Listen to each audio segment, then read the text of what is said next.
Welcome to the first edition, 2015 edition of the Dateline Downtown podcast. This is your host, Juan Hernandez. I hope you guys enjoyed last year's episode from 2014. I mean, we had a lot of great guests lined up, and we have a lot of great guests lined up for this year. And our first guest for 2015 is none other than Robert Garza. I met Robert Garza probably, I'd say about 2 years ago we connected. And today's actually the first time we're actually sitting down and having an actual conversation. So, Robert, welcome to the show. What's up, man? Thanks for having me. It's exciting to meet people online and then later just have a conversation, or even better, do a podcast with them. It's been a long time coming, man. And we've talked about you a lot on the not like talk shit or anything, but we've talked a lot about you on the podcast. You know, you being the major reason why we're doing this podcast, why I'm doing it, because I got inspired by you by being on your show. I appreciate that, man. That's really nice. And I did hear some of them, and I wasn't going to bring it up, but I wanted to say, yeah, thanks, man, especially with the one with Ezel. And, I knew you had Adam on here, and all the episodes have been good. It's been a learning process, I'm sure, but you guys are getting better every time you do one. And this semester, I'm trying to go with a new format where I'm the one that takes care of the outside guests, and the editor, Ted Scholl, is the one that takes care of all the guests from UHD, because, he's always involved with, not that I'm not involved, but, he knows way more about the stuff going around here on campus than I do. Yeah. Since he is the editor, I mean, he has to be in the know. Yeah, that's a good plan. And if you guys hear any background noise, it's just construction going on around the school. Yeah, many people at UHD know there's always stuff going around here that we're in the basement right now. This is actually called the basement. This is a cool little studio, though. It's in the bottom of the school. I just walked in here and thought, man, I wish I had a little office like this somewhere, which I kind of do, but nothing like this. You got computers and actual like furniture and gear. It's nice. But yeah, back to what you were saying. It's cool for you to handle outside guests, and then your editor to do the things that he's more well versed in. Yeah, I'm always trying to split the work 50-50, so there's kind of like an equal thing going on, and we can be held accountable for what we do. Right. And I just want to give the people out there all the links and sites where you guys can check out all these episodes. Dateline Downtown /podcasts. All the episodes are up there. I'm sure you guys know by now. The Twitter, the Facebook page, and the YouTube page, they're all there at the end of the show. I'll mention them again in case you guys don't have them, but Robert Garza, host of the Pursuit podcast, the Scorgy Exchange podcast, the Jiu-Jitsu podcast, and the H-Town Breakdown, correct? Yeah, well, I host mine, the Pursuit podcast, and the other ones I'm just kind of in the background. I kind of just produce all those other podcasts for Adam, and then Ezel, who you had on here, and the other martial artists on that podcast, and then the sports one. So yeah, just do one and then do a bunch of board work on the other ones. Mm-hmm. How did this come about? I mean, was this something that you were already a fan of podcasting when you started? I was. Well, here's a story. Since this is a school kind of oriented podcast, and people that are listening are probably from the U of HD or some school, I was attending Sam Houston State. Let's do story time right now. Let's pretend we're around the campfire. It was 2011, and I was starting Sam Houston State, and I went with the idea of this is what you're supposed to do. And we were kind of talking about this before we started recording, where, you graduate high school and, your parents, most people have parents that are trying to encourage them to go to school. Not so much push, but just encourage to get a higher degree of education. And I did that.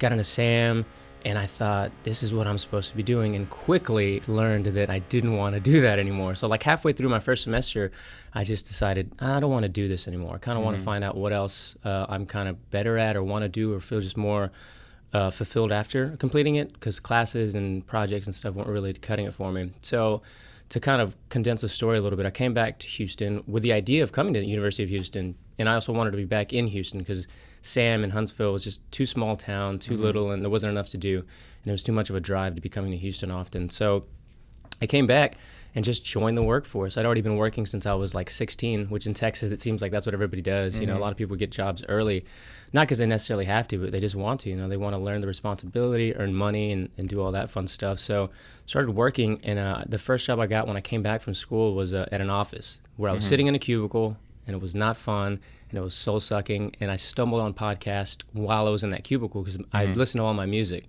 And even though, like, you love certain bands a lot, but at a certain point, you're like, I'm done. I'm not going to listen to this album for at least a month. Yeah.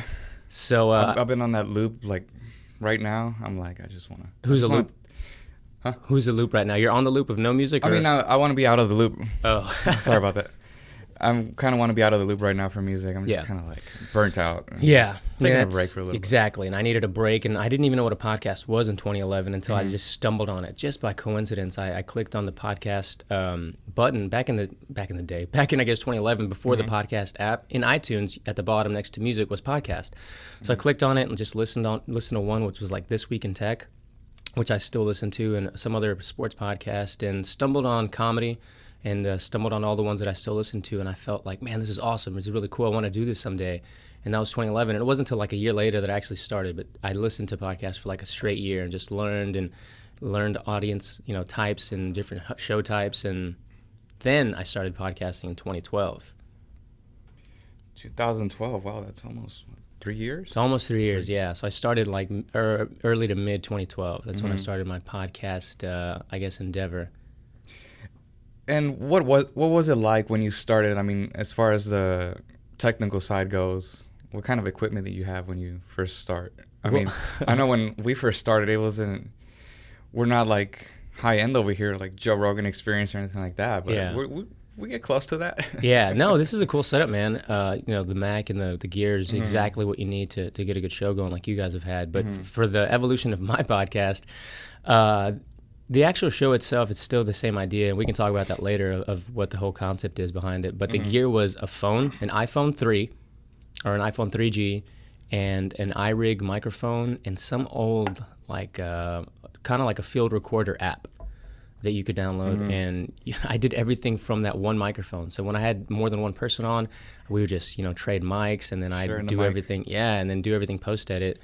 And from there to the Zoom H4n, which I still use, and it's our backup today, to the studio setup. We have a home studio in Sugar Land where the jiu-jitsu guys do theirs, I do mine, and the sports one, and everything pretty much goes down. So it's been, every year it seems to evolve a little more. I've seen pictures of the whole setup you have right now. I envy that setup. It's cool, man. Like, man, wish I could have something like that. And just for myself, I'm a big equipment guy. Yeah. When it comes to music and just audio recording in general. And I first came across the Pursuit podcast, I can't remember when, but my buddy Randy Canales actually mentioned it, that he was going to be a guest on your show. Ah, yes, Randy. And how did you guys connect? Man, was that's it the same way through Twitter? And I think it was, man. It's I had never even thought about it. I never even thought to ask how you stumbled on my podcast either, but it had to have been. Randy had to have come through Twitter, like almost everybody else that I've met. From not everybody from the area. I'm a Houstonian, so I know a lot of people from the area, but so many of them came from Twitter and just Facebook, maybe even. But yeah, we interacted on Twitter, and we met for the first time at a show. I think it must have been at that show. It must have been on the Rogan show I met you at. Might have been the first time me and Randy actually hung out. We'd spoken like through Twitter. I think he'd already been on the podcast by then through Skype. But that was the first time we hung out, and that's when I met you. So right. The wonderful works of the Twitterverse. It's amazing how things have changed. Like now in 2015, we can actually meet people through Twitter, Facebook, or Tinder. Yeah, hey, might need to get that on for another episode. But that's cool. And you mentioned you weren't at you didn't go to the UFC the day after, did you? No, I didn't. No? Yeah, I know you did though. Yeah, it was a lot of fun. I mean, my first time going to a UFC pay-per-view live. It was just the atmosphere is just, it's just a whole nother thing. Yeah. It's a whole nother feel. But that's cool. I mean, you guys talk about a lot of things on the Pursuit podcast. You talk about relationships. Yeah. You talk about the guests that you have on. You've had Adam Scorgi on there. You've had myself on there. Yeah. Randy Canales, the jiu-jitsu guys. I mean, it's just, you cover a wide range of topics. It's not like you go, I mean, sure, you'll have your opinions and stuff like that, but you guys cover a lot of things in depth. Yeah, and the whole idea behind it was that I started it because I wasn't going to school. So partially, I wanted to keep learning. I love learning. Information and education is great.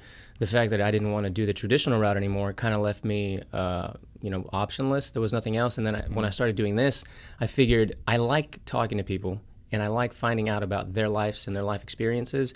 And that's kind of what I wanted to do. So through the show, I obviously talk about their stuff and what they're doing, but also how they got from A to B and then from B to wherever they are now. Because some of the people I've had on, like I'm 130 odd episodes in after almost 3 years, and people from friends and locals to Adam and other musicians and automotive journalists and just anybody under the sun has been and will be on the show, just because I'm curious about what they do and how they did it.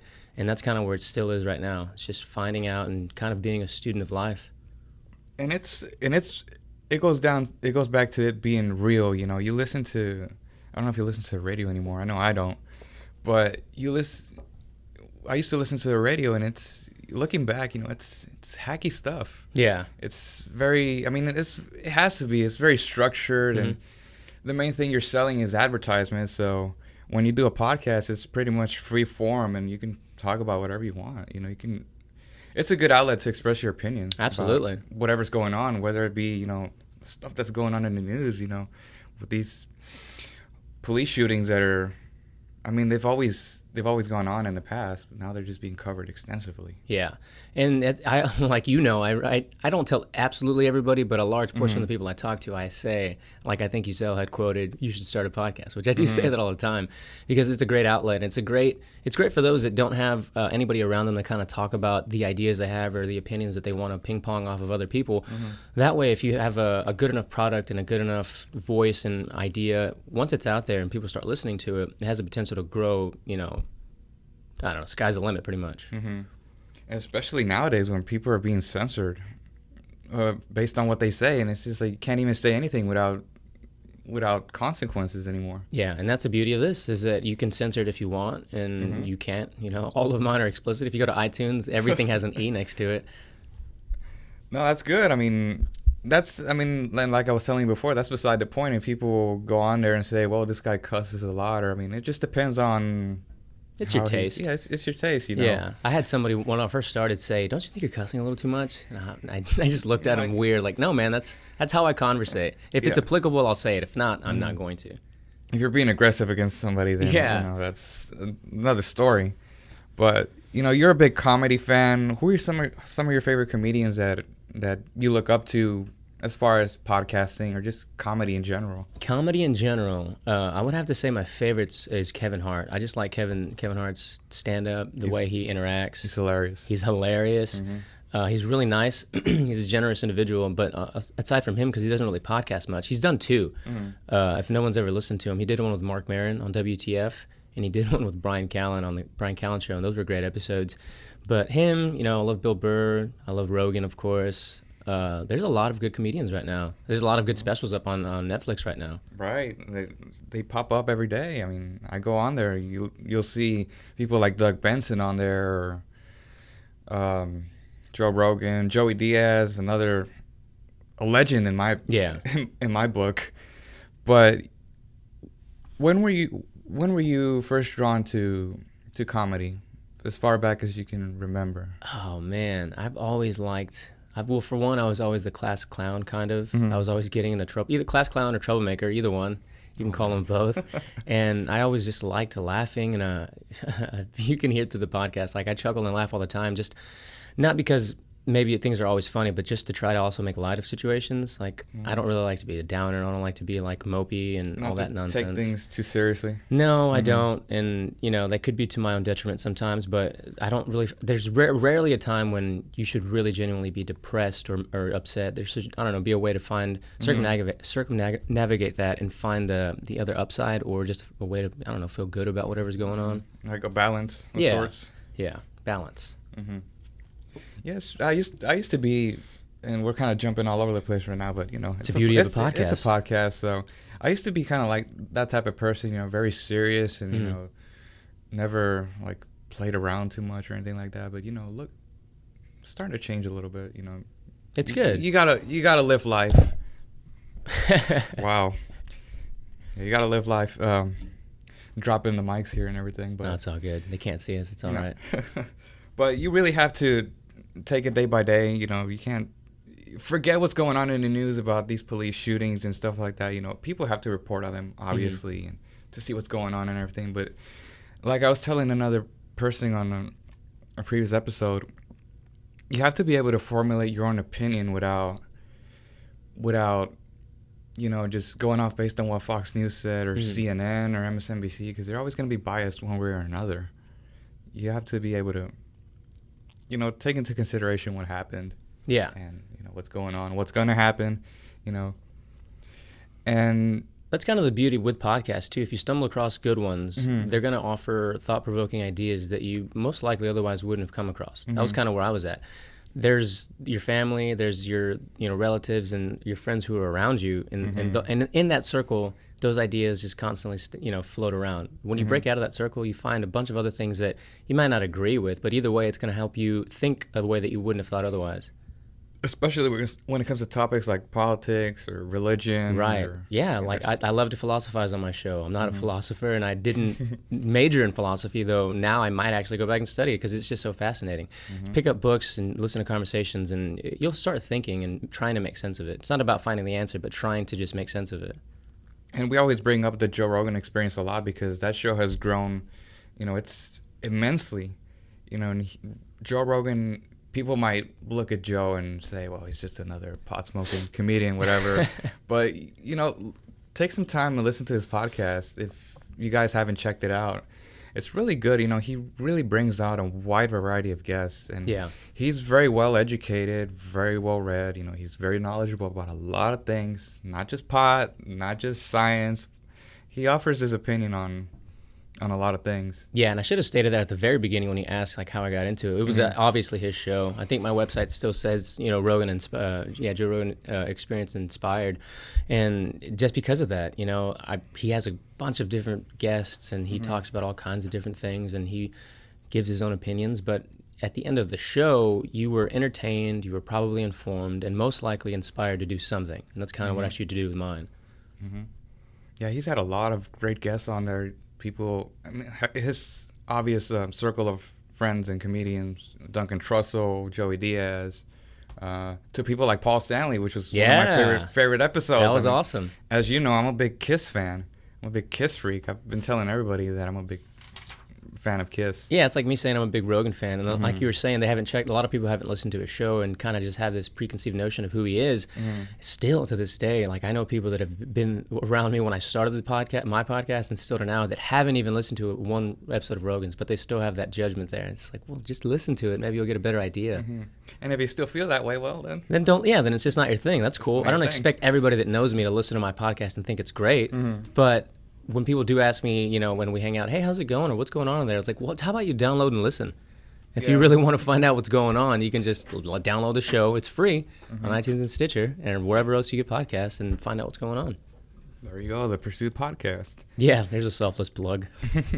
How did you get in touch with Adam Scorgie? Was it the same through Twitter? It actually was, yeah. Him, almost every one of my other guests, they've all pretty much been through social media, Instagram, Facebook, and Twitter. But Adam, he was actually one of the first dozen I had on, and which was in 2012.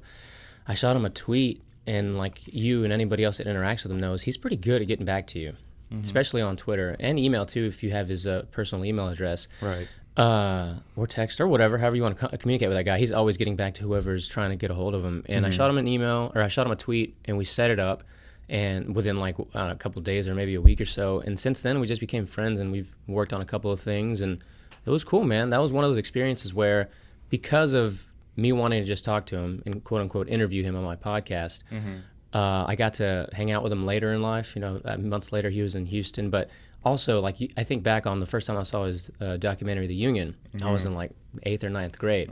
Great documentary. Great documentary, yeah. It's on Netflix if you guys want to watch it. 10 years later, I turned 20. Well, I turned 25 this year, but almost 10 years later, when we first hung out, it's like, man, I was watching you when I was 13, 14 years old, and now we're buddies, we hang out or whatever. So it was one of many other experiences that all came from the podcast. Isn't that crazy when that happens, when you meet I guess you would say like childhood heroes and people you look up to.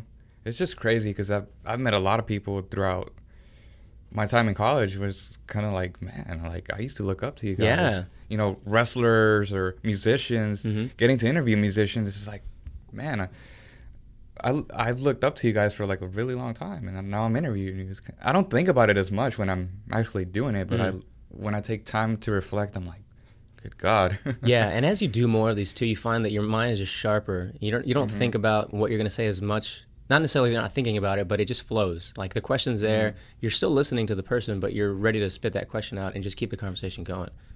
So it's good for your social skills, and it's good for the show. It's good for everybody. It's good for everybody, absolutely. And you also produce his Adam's podcast, the Scorgy Exchange, which I just started listening. I just caught up with it over the holidays. Cool. I know there's not very many up there, but yeah, Adam Scorgy, director, producer, has the Scorgy Exchange, who he's had some pretty cool people on there, and looking to pick that podcast back up as soon as things with the Culture High completely kind of come to a simmer. Still kind of high on red line right now. Right. There was one episode I was listening to on Adam's podcast. I think it was the one with I forget the guy's name. He's like I think he's like a radio host or something. Oh, like that. Ara. Yeah, Ara. Yeah, Ara. I had him on my show too. I love that guy. Yeah. Oh, he's great. He's a great guest, man. He's fantastic. I had him on mine maybe like 90 something, but yeah, he's the radio host for the Bounce, Sonic the Bounce. It's like Edmonton's or Vancouver's like afternoon radio show.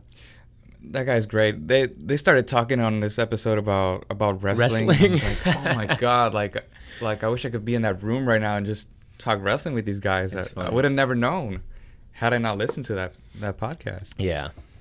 But were you a big wrestling fan growing up? I was, man. I absolutely was. I used to be the kid who wouldn't go outside to play because SmackDown was on or Raw was on or even WCW, like Nitro, like all those things. I would watch all of those, man. Like Sundays, Mondays, Thursdays, all these days were blocked out for hours because I was just watching wrestling.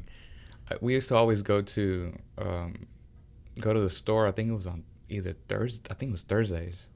And I never wanted to go because I'm like, man, I'm missing SmackDown. That was like our novella. That was for Hispanics. Like your mother's watching novellas. Like that's my novella. Like, I'm trying to watch what the Undertaker's gonna do. Stone Cold's gonna Stone Cold Stunner him.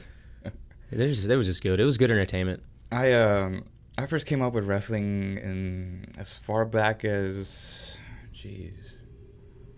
I want to say 94. But then I would be what, like 1, 2, 3 years old. That's too young. 94, maybe up until 96, I would say. My dad rented this VHS cassette for those people who still remember VHS. Yeah. VHS tapes. He rented one. I think it was, who was it? It was on Stone Cold. I think it was called Stone Cold 316. Yeah. Something. I think I've seen that. It's his face on the cover or whatever. And that was my introduction to wrestling. I had been watching wrestling for a while then, but that was my actual, like, official introduction to wrestling, professional wrestling. And from then on, it just went on from there because that's when the Attitude Era was going on. Yeah. You know, the whole Attitude Era thing. There's a documentary on Netflix. I think it's like however many anniversaries, how many years it's been. I don't know, 50 maybe? I think it's like 50 I think years. it's 50. I think it's called like 50th, WWE, whatever. It's an awesome documentary. Even if you're not a wrestling fan, that goes in depth from the start to now and all those eras and the actual inception of it all. It's really cool. I'd recommend, even if you're not a fan, to watch it. I was all in from 96 all the way to 2007. I tapped out in 2007. Man, you tapped out way later than I did. I think I tapped out like maybe my freshman year, so which, I don't know, 4 or something like that. I was in, I think, 10th grade of high school when I tapped out. Oh, okay. Around the Finishing same time. up around 10th grade.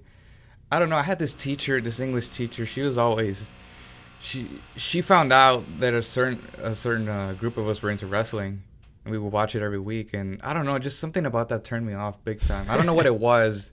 I don't know if it was the teacher or I just don't know, because she would bring it up constantly. She started putting up pictures on the wall and stuff like that, and I don't know, it just turned me off really bad, and that's when I got into UFC like right away. Oh, okay, that's funny. Yeah, and then it's funny to see like other adults like Ara, like kind of still into it, like kind of still about it. It's just funny. And I came back maybe I'd say about not all in, but about a year or two ago. I just started watching documentaries, and just every now and then I'll pop it up, see what's on. You know, it's much different now than what we used to watch. Yeah, for back sure. Then. It was a big part of our childhood. Mm-hmm. You have wrestlers like Stone Cold and The Undertaker, Triple H, The Rock. Yeah, the stories were so well written, you couldn't help but just watch.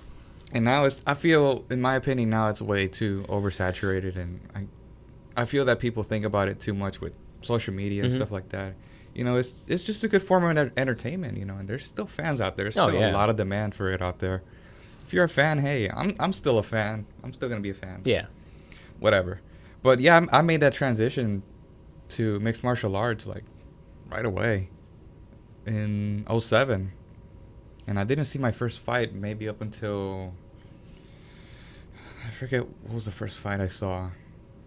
I know Anderson Silva was the main event, I think. That's cool, man. I can't remember the first one I saw, but I got into it also like after high school, I think, is when I started kind of keeping up with it and watching it and finding myself like interested in the people. Like that was another thing, like the countdowns and stuff were really well done, and that's when it was actually not until after high school that like Giselle and I kind of like became, because we went to the same high school, but we were just like, hey, what's up, man, kind of buddies in school. But afterwards we bonded through Rogan's podcast that I introduced him to, and I already knew he was a mixed martial artist and whatnot. And that group of people are just the kind of people I like. Like, they're very passionate people about what they do, and that's kind of what I'm about. So it was interesting. I like those countdowns. They're very, like you said, they're very well done, and it's pretty much, in a way, parallels to, like, wrestling. You know, it leads up to the main event. Only in UFC, fighting is real. Yeah. So, and you've seen a lot of professional, well, not a lot, but you've seen professional wrestlers turn mixed martial artists. Yeah. Like Brock Lesnar, like CM Punk. Yeah. You know, what are I want to ask you your thoughts on CM Punk transitioning to the UFC. I know Joe Rogan talked about it on his podcast and offered his, I would say, expert opinion. Yeah. But I have my opinion on it too. Just I want to hear yours. Okay, well, as far as I'm a huge Lesnar fan. Like, I was a fan of him in the WWE, and then when he came to the UFC and won the belt, that was awesome. And now they're really talking about him making a comeback in 2015, which would be awesome, either to the UFC or to Bellator, or wherever he wants to go. That'd be cool to just see him back in the octagon. And as far as CM Punk, I mean, I'm a reasonable person when it comes to should and shouldn'ts. I don't know about should and shouldn'ts, but UFC is just trying to make them seem more, I guess, open to just a wider audience and not just the enthusiasts. So CM Punk is the kind of guy who's going to bring in a bunch of people that wouldn't watch the UFC otherwise.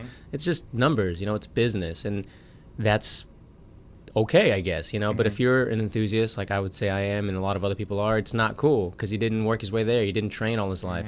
So if you want to get real, anal about all that, then yeah, he shouldn't be in the UFC. He's not a martial artist. He doesn't have any fights under his belt, and he doesn't even have a belt, technically. I think he's a white belt, maybe a blue belt, but nobody knows because apparently he only wears a white belt. It's so silly to me, but it's money, so good for them. And it's good marketing, too, because like you said, he's going to bring a lot of people in from WWE that would never have watched the UFC regardless. Yeah. But, yeah, you're right. I mean, he has a 0-0 record. He's going in there with nothing to back it up, only with a brief background in whatever he said he has. I think it's Kempo or something like that. But, I guess we'll just have to wait and see what he can pull off in this short amount of time that he has to train. Yeah, even though I'm not a fan, I'm still eager to see what happens in the octagon. That might be the first time somebody dies in the octagon. Though I don't think they're not going to give him anybody experience. I think they were talking about somebody who's also 0-0 or 0-1, 0-2 at the most. I think it was Eddie Bravo saying this. And if they do that, that means the person who's going to fight him is also going to have that spotlight on him. So it's going to be good for whoever fights him, which also isn't technically fair for the others who wouldn't have that big light on them because they're fighting CM Punk. True. They're not going to put him in with like Diego Sanchez or John Jones or something like that. No, they don't want actual death in the octagon. They just want injuries. Did you catch that fight, the last fight, John Jones versus Cormier? Yeah, I did. I missed that fight. Everybody missed. Oh, you missed it? I missed it. Oh, okay. I was gonna watch it, but I just had to stay in. Other commitments. Yeah, right. You're 23 years old. What kind of commitments you got? But I heard a lot of things, but that's just the way it is with social media. I'd rather see it for myself and then just go from there. Yeah, if I can't catch it, I'll try to. I'll keep up with the live tweets just because it's fun. I read a lot of people putting on Twitter saying that it it wasn't a good card and this and that, and you'll have people saying about every card. Yeah, whatever, man. All those opinion things, it's like people just like to just express their anger or whatever towards anything. So be like, hey, I'd like to see you in an octagon. Yeah, right. See how you fare. Go to UFC gym. You say you saw it, right? Mm-hmm. What'd you think? What'd you think of the outcome? I mean, he completely dominated. He won. Yeah, John Jones won. It wasn't like a Gustafsson-Jones fight. It wasn't super, super exciting, but just the rivalry and just seeing it actually go down was exciting enough. The card itself, like whoever you were talking about, it wasn't that exciting. Like Cowboy Cerrone was probably the best fight aside from the main event. And they were all okay. Nothing super, but I enjoyed it. What do you think of John Jones, the way he carries himself around? Do you think it's good for, I guess for his like character and stuff like that, to like promote fights and stuff like that? I'm not a fan. Okay, I'm a John Jones fan because he is an elite athlete. Awesome. Right. His personality, I don't really care for it. The way he carries himself, I really don't care for it. But he's just an animal, man. Like, I'm not all about the putting on the front of praise God and Jesus, thanks, this and that. Right. Like, all right, man, you're a combat fighter. I don't know how much God really likes you nearly killing other people in the octagon. And then he's pretty fake. He seems phony and he's not very genuine, which is gross. But can't deny he's great. So in a way, it's kind of like just pumping it up a little bit for like. Absolutely. And then since you didn't watch it, like at the end of the last round, I don't know if you saw the highlight or maybe a video where he holds his hands up and kind of making Cormier think like the fight was over. And Cormier let up, and Jones snuck in 2 more shots. And people were like, "Oh, that's so classless." Blah blah blah. I was like, it's a combat sport. What class? Cormier shouldn't have let up. If Cormier hadn't let up, he probably could have taken him down again. These guys hate each other, and there's obviously going to be no sportsmanship. It's like if you were to say the same thing about football, you see all these things going on in football now. Flags being thrown all the time for little things. It's like. It's football. It's a combat sport. Yeah. You're tackling people to the ground. Oh, unnecessary roughness. It's like, well, what do you expect? This isn't flag football. Yeah, everybody wants to be. We want to protect everybody. And you see ads going up all the time on TV about, oh, stop the violence and this and that. And it's like. Yeah, it's the dumbest campaign ever. Come on. Like, really? It's so silly. There's got to be a better way to approach that. Right. And for people who don't know what we're talking about, I'm sure you guys saw the commercial for the campaign that they're putting up for domestic abuse. Yeah. Right. And it's just. What's the slogan? No more? Is it no more?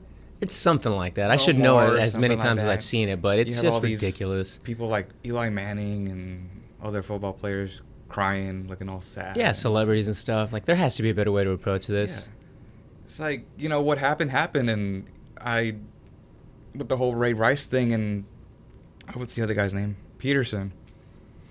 I just don't think that they handle these things the way they should be handled. Yeah. I don't think the NFL should be involved. Yeah, neither do I. With these things. Because they get involved and they start doing these things and this and that.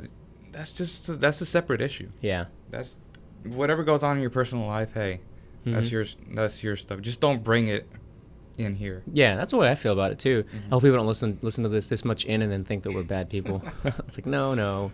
We're not for it. We're just saying that that's a bad approach. And that goes with every profession too out there. I mean, I'm sure like you don't bring in all that baggage to work because it's gonna affect your work.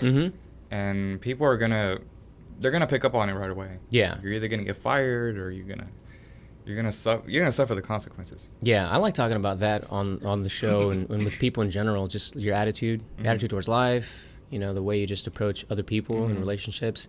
Some people are just, I guess, they're wired in a way that it's almost impossible for them to be rational and be like calm, cool, and collective. Right. Oh, it'll never happen to me. Yeah. Like, you don't know that. We're all human. Yeah. Relax. So, and I like that about the Pursuit podcast. You guys talk a lot about relationships and it's not just guys saying, "Oh, look at this chick," blah blah blah. No. It's actual conversation about relationships. Yeah. I'm sure you've been in a relationship before. I don't know if you are right now. No, that doesn't matter. But just give me a little. That'd be kind of silly to ask. Ask away, man. There's no silly question. Be like, hey, how did that come about? Like, I enjoy listening to you guys. Thank you. Talk about relationships and stuff like that because you always you talk about the pros and cons of being in a relationship, you know, the give and take of what you want from a relationship, whether that be from a boyfriend or a girlfriend. You know, we all have different career paths that we want to achieve. Yeah. You know, like myself, I have certain goals in life that I want to accomplish before I get married, of course.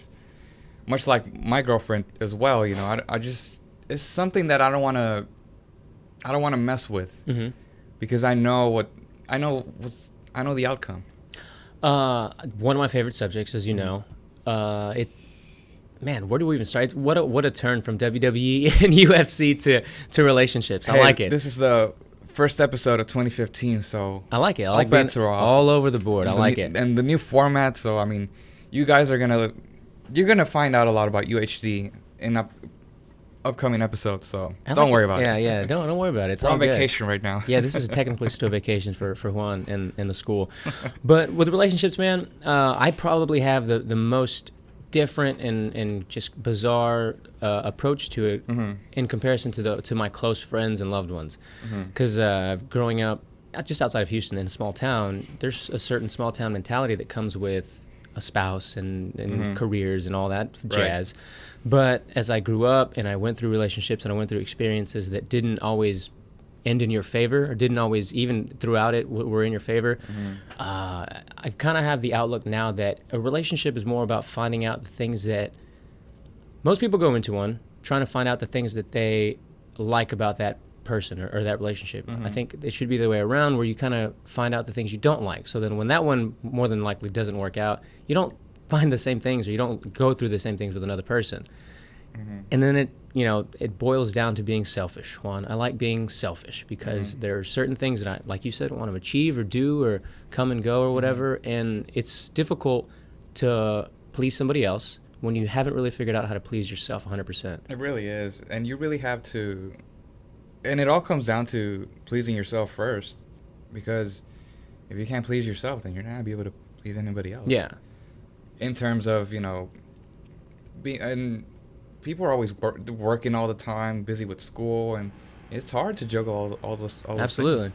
School, work, whatever. Hobbies too. I mean, I can't remember. Have I taken that girl out before? I don't think I have. Where? Like, actually gone out somewhere. Like, I don't think we've actually, like, ever gone out. Like, we've gone out to places, but not like an actual date. We've never done that. Really? Don't make me play Dr. Phil with you right now, or Dr. Drew. I'll dissect this real quick. Huh. How long have you guys been together? That's probably the only question I'm asking. 6 years. What? Going on 6 years. 6 years, and you're going to tell me right now on this podcast of yours that you haven't been out on a date? I wouldn't call them dates. I mean, you could call them date. I guess they are considered dates.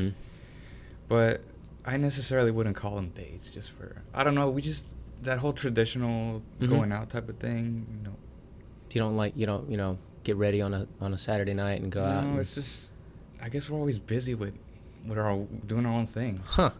And it's just, it works. I mean, it works. That's good. That's good. As long as it works. I'm not going to sit down and cry and beg, be like, oh, well, maybe I did that a couple times. Yeah, but, man. You find out, you learn things, going into a relationship. You don't know what's going to happen. You never know what's going to happen. Yeah. That's my attitude in this relationship. It's like, you never know what's going to happen. You never know what's going to happen. And they're important. I think relationships are important. I think finding that person that you really mesh with is really important. But I wouldn't necessarily advise, or I'm definitely not the one to actually actively look for that. There's people that I know that are looking for that. I'm not looking for that. I'm looking to do the things that I do, and along the way, if something happens, awesome. I'm not going to go out of my way, though. And there's a lot of people out there that'll show support and stuff like that, and my girl's been very supportive for me. She doesn't have to show it. I mean, I know right away. You know right away when someone shows love and support. You don't have to ask for it. Right. And it's a cool thing to talk about these type of things. It is, in a podcast. It is. I like it. I've done episodes where the majority, an hour and a half, 2-3 hours have gone dedicated just to relationships, and not just of a significant other, but just of people, your work relationships, your friends, your parents, all that stuff is important. And with relationships, it's like you want to ride or die, by your side or nobody. Because some people just can't be alone. That's another problem with some people. They're very codependent. They need somebody there. I like being alone. I'm an introvert when I need to be and an extrovert when I need to be. I'm cool with either way. Yeah, where were you last night? Who wants to know? Yeah, right. Who's got the questions? Who wants to know? Yeah. Why all the questions? Exactly. What's with all the questions? And that's what I like about like I was telling you, the freedom about being in college. You know, I've done a lot of things where gone out, let's say during the week, and not get shit about it. Yeah. Not get questioned about it either. Like, where were you last night? I mean, I'll tell you where I'm gonna go, and that's it. But yeah, there's that funny Kevin Hart meme. Listeners have probably seen it, where it's the caption is, all my friends are planning weddings and getting married, and at the bottom it says, and I'm over here like, what's your favorite color? It's just like meeting girls and just having these dumb conversations that you have to have almost all the time just to like get to know somebody. It's just so funny because it's the case, and people will say, don't you just want to have somebody? No, not really. At least not right now. Not right now. I'm not completely against it, but I've seen some very bad relationships that should have ended a long time ago, and they still, for some reason, try to make it work. Yeah, and especially when you bring a kid into the mix. That's terrible. That's terrible. Dude, I am not thinking about kids anytime soon. No, not at all. I'm telling you that now. I read this quote, and it might turn off a lot of listeners. Let's do it. I like to. But it comes from Gene Simmons. I was reading one of his books. I think it was his second book over the holidays. It says, "Don't get married in your 20s if you're a guy or a girl, because you haven't amassed your fortune yet." Something along those lines. Good old Gene Simmons. And it's like, girls don't marry a guy in his 20s because he's dumb, he's stupid, he doesn't know anything. Yeah. And in reality, that's, I'd say. How true is that? There is the exception, of course, but there's always the exception. But in most cases, I mean, that I've seen, there's always. I'm sure you come across a lot of people that have kids already. I do, yeah. From I have high school. Yes, absolutely, and I have, let's say, 4 marriages, not including family, but friends. Let's say 4 married couples around me, 5 at any given time. Out of those 4 or 5. And if you happen to listen to this, however long we're in now, you probably know who I'm talking about, but I don't really care. There's only 1 couple that actually makes sense to be a married couple. The other 3 or 4 should not be married. Nope. But they're still, for whatever reason, plowing ahead. So good luck with that. My parents always told me, you have to do things the right way. I come from that type of background and family where, my dad went to college. He graduated, I'd say, when he was about 28. No, 28? How old was he? 62, 72, 82? 26. He got married when he was about 27, 28. But he already had a college degree and all that. And my parents came over here to the U.S. in 1990. So both your parents aren't from here? No, they're not from here. My dad's a U.S. citizen now. Yeah. And my mom's a resident. But yeah, they came from Mexico in 1990. My dad had been coming here since the early 70s, late 60s on vacations and stuff like that to work and business trips. And he would go back, and there were some points where he would tell me, like, he would come here to work and he's like, man, I'm not going to do this forever, working in construction and stuff like that. Right. I'm like, I got to do something. This was, I think, after he finished high school. He decided that he didn't want to go to college. He came over here and he's like, well, I got to do something. Yeah. I can't pick myself up like this. And, his dad, my grandpa, he was like, just come on over. I'll help you out. I'll pay for whatever you need and just go to school. That's all I'm going to tell you. If you want. If you don't want to, hey, it's up to you. Yeah. My dad, he had to go to college. That's good. Not that he had to, but he made that decision to go to college. And it's helped him a lot in the last, always helped him a lot ever since. I mean, he worked manual labor for almost 17 years, I think. Wow. It took him that long to get like a good, decent paying job. But you got to pay your dues one way or another. Yeah, absolutely. And it's circumstances are always different for, different generations. Right. Like our parents, completely different life than what we're living right now. And that's kind of the thing I guess struggle with, is just to make sense of how just for instance, you or I, like we're in our mid 20s, mid to early 20s in 2015, probably the best time to date to ever be alive. And we're lucky. We're very lucky. And a lot of people take that for granted, and they don't really even pay it any attention or pay it any mind as far as like where they're going to do or how they're able to live their life or why they're able to live their life this way. And a lot of it was because their parents paying dues that they don't have to pay. And I understand that. And I didn't complete college, and I didn't, go. And I'm sure my parents would love that. But I have other opportunities that I could try and attempt that they just didn't have when they were my age. And it's just a weird thing to always. Not always, but it's a weird thing to think about. And for me, it comes across my mind all the time. It's just like, man, I'm kind of lucky. We're kind of lucky. Better do something with it. Yeah, living in the United States. Alone. No less. Yeah. You can speak English. And that's another thing I picked up from, I think there's another book by Gene Simmons, his third one that came out, that there's a chapter on there that says, speak English. That's what you have to do here. You have to speak English to be able to get a good job, because if you don't speak English, then that's just the reality of it. Yeah, like my mother's from Mexico as well. My father's from here, but so I was born here just south of Houston, and it was funny, I didn't know English as a kid. I learned it like when I started school. So I started preschool or whatever it was, only knowing Spanish, and then quickly picked up on English. And good thing I did, because everybody, whether you come here, you're born here, you don't know it. You either need to know it here or you need to know it somewhere else, because just about everywhere on the globe somebody speaks English to get something done. Yeah, my dad had to pick it up, I think back in 2000. He started going to school in 2000 at HCC, and he finished school up around 07, going to HCC in San Jacinto, and that's where he picked up English and got a certification in, I forget the name of it, computer-aided based something to do with computers. So he put that along with his electrical engineering degree and got a good gig at an oil company. So that's good, man. I'd say it's the dream job he'd always wanted to have. Of course, he's a big astronaut fan. He's a big NASA fan. Oh, cool. So, and that's just, he's not there yet, but he's working his way up there. He's like, I don't care how old I am. That's awesome. One way or another. I'd say that's his ultimate goal. Well, the time's going to pass regardless. You might as well do what you want to do. Yeah. Work towards you want to work towards. And we kind of like went off subject, but you're starting to talk about like your lifestyle being like traditional and stuff, and like with your parents. And right. I was going to ask you, did you grow up Catholic like most Hispanics? Yeah, I guess you'd say we never went to church and stuff like that. But it's there. Every time I go to Mexico, of course, baptisms and stuff like that. But yeah, pretty much. Just curious. No, I probably should start going to church. Whatever. I've sinned way too much. Yeah, we'll continue to. But no, if I have to do something for church, I'll do it. Just because, if I have to do it, I'll do it. But other than that, there's just other things I have to do. Yeah.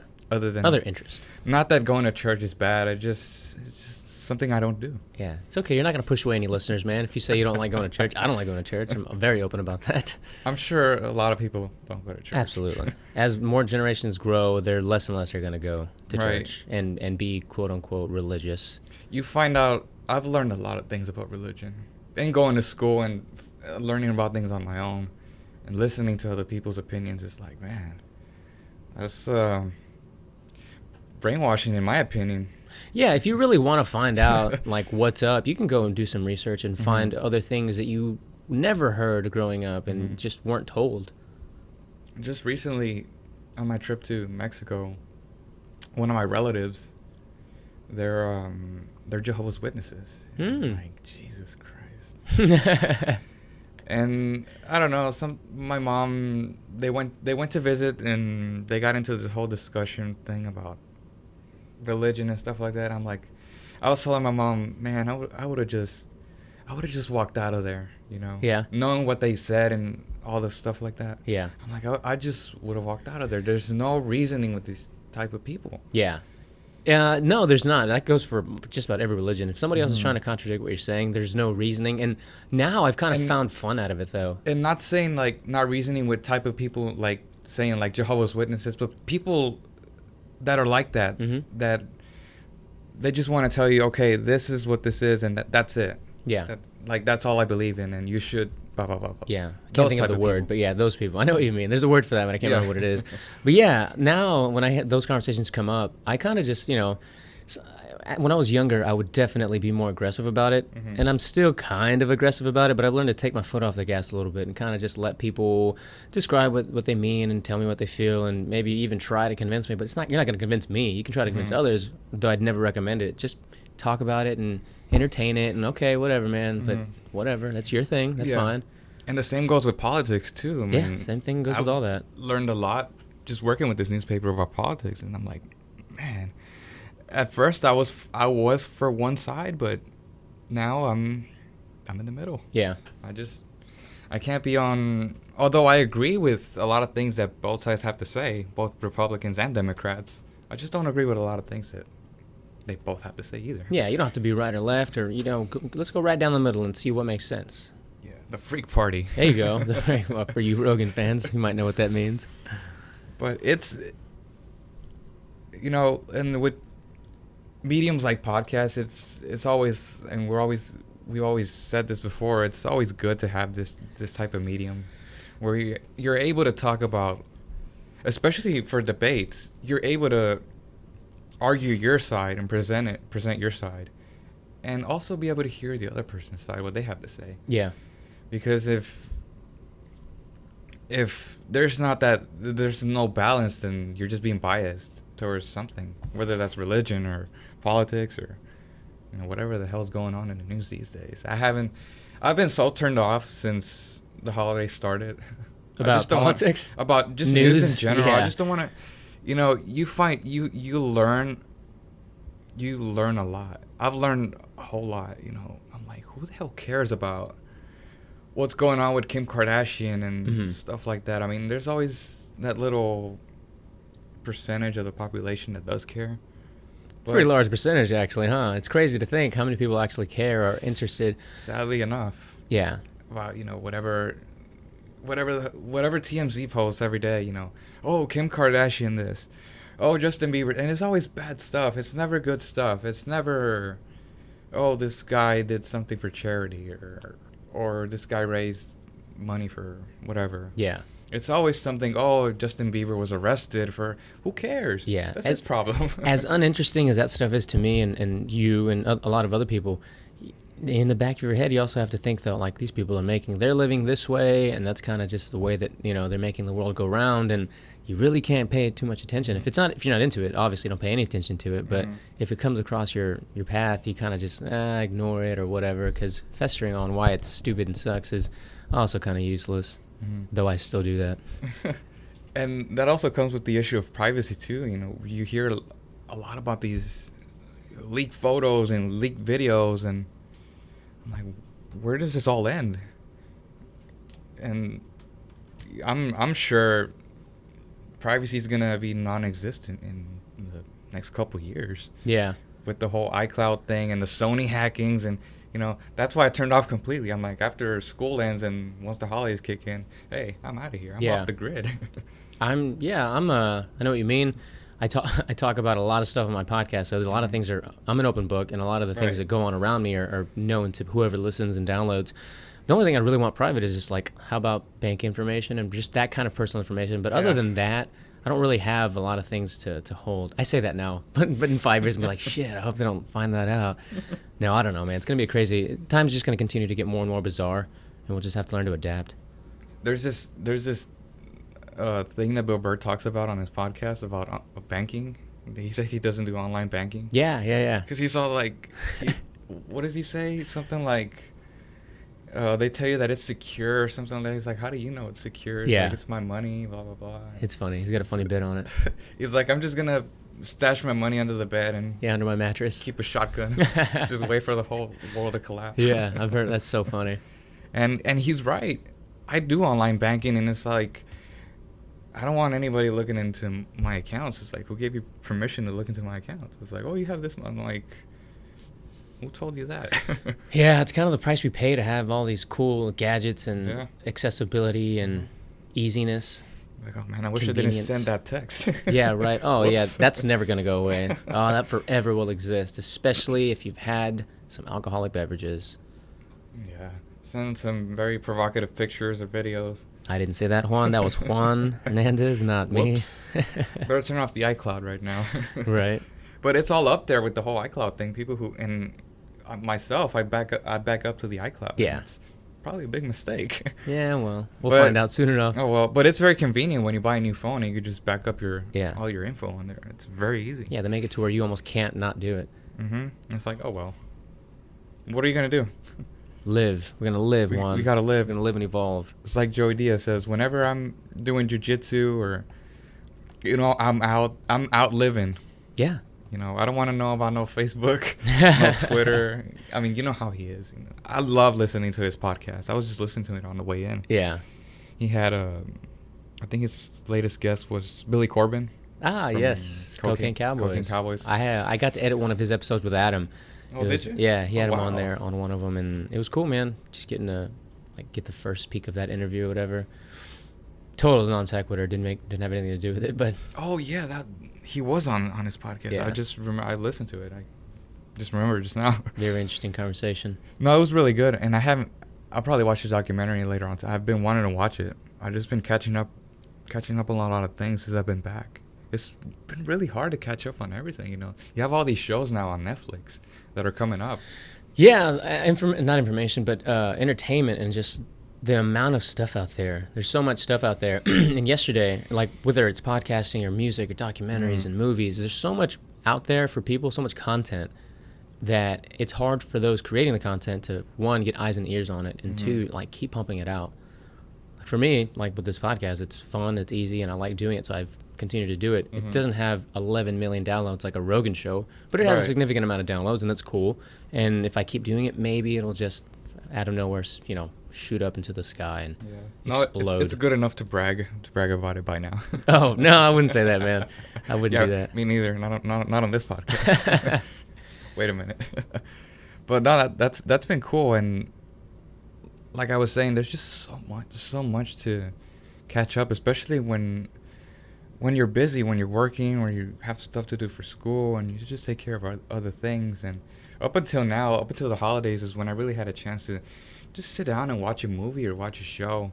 On Christmas, I actually saw in Mexico, they always air the Rocky Marathon on cable. Oh, yeah, I remember that. The whole day. Mm-hmm. Man, I just watched Rocky 1 through Rocky Balboa just straight all day.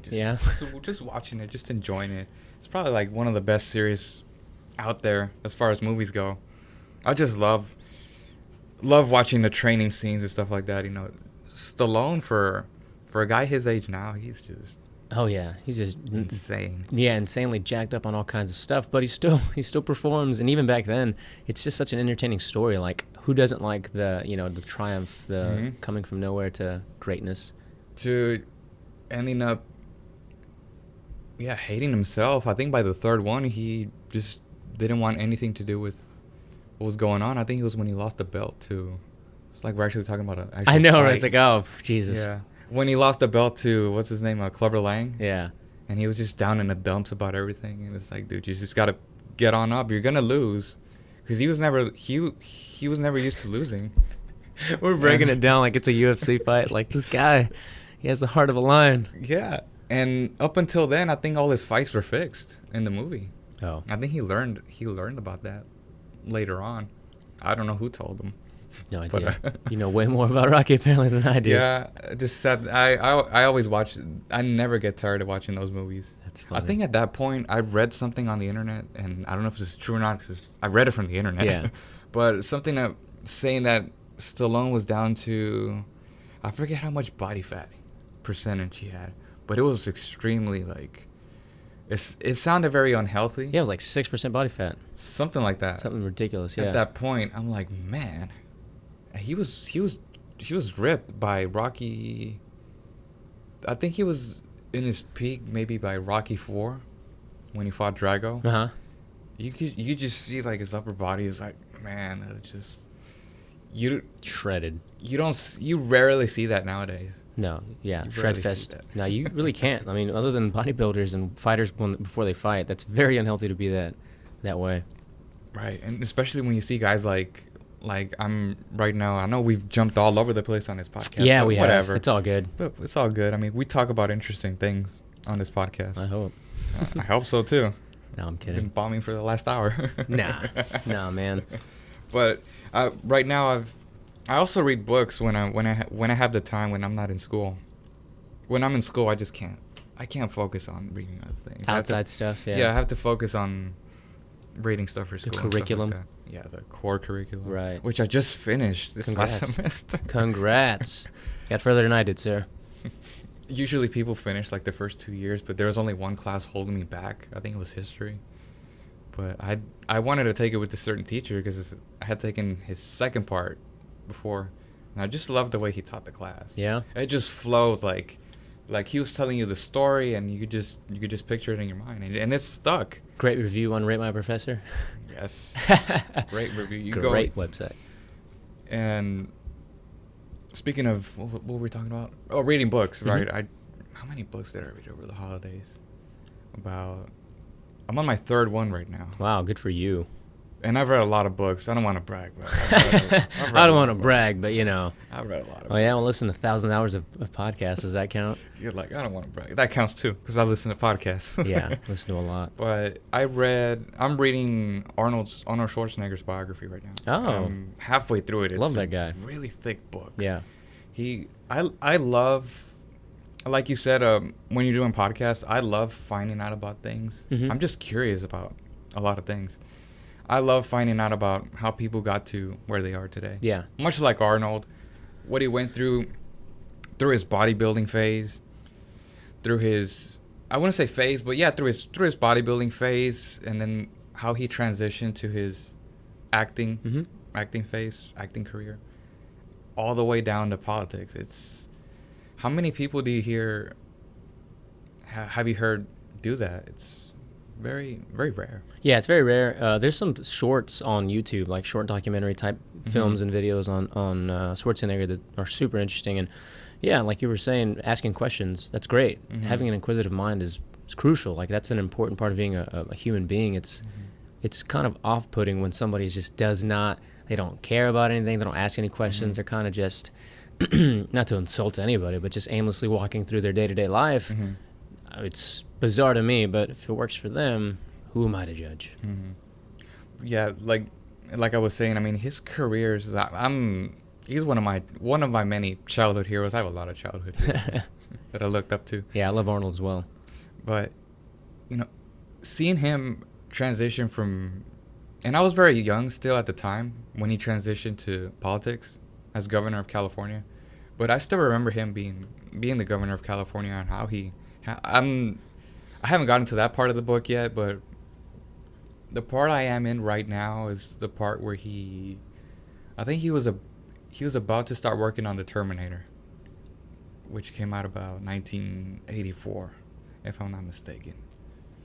But yeah, reading about his upbringing and his whole bodybuilding career is just amazing. What he put himself through and what he went through. Yeah, he did steroids, of course, but who didn't back then? Yeah. But just the way he approached bodybuilding as a way of, like, sculpting your body and stuff like that. He's like, well, if I want to make my chest bigger, I have to make this bigger too, because then it's going to be all unproportionate. Yeah. His philosophy on it was great. It was not just about the aesthetics of the body, but he kind of used that for everything, for sculpting his careers, for sculpting his dreams. And there's that famous speech that he gave. I think it was at Harvard. You've probably seen it. I can't remember what it's called, but it's like, it ends with, you can't climb the ladder of success with your hands in your pocket.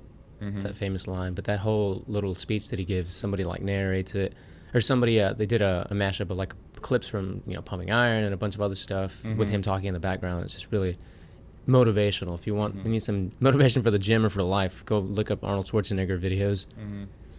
I watched Pumping Iron, I think it was a couple months ago already. Yeah. On Netflix. Man, it's a great documentary. I love it. Yeah. I look at myself and I'm like, man, I need to I need to start pumping iron. Get in the gym. You're coming in the gym. No, I probably shouldn't quote that line. It's a good one though. If you never saw the new one, the follow-up,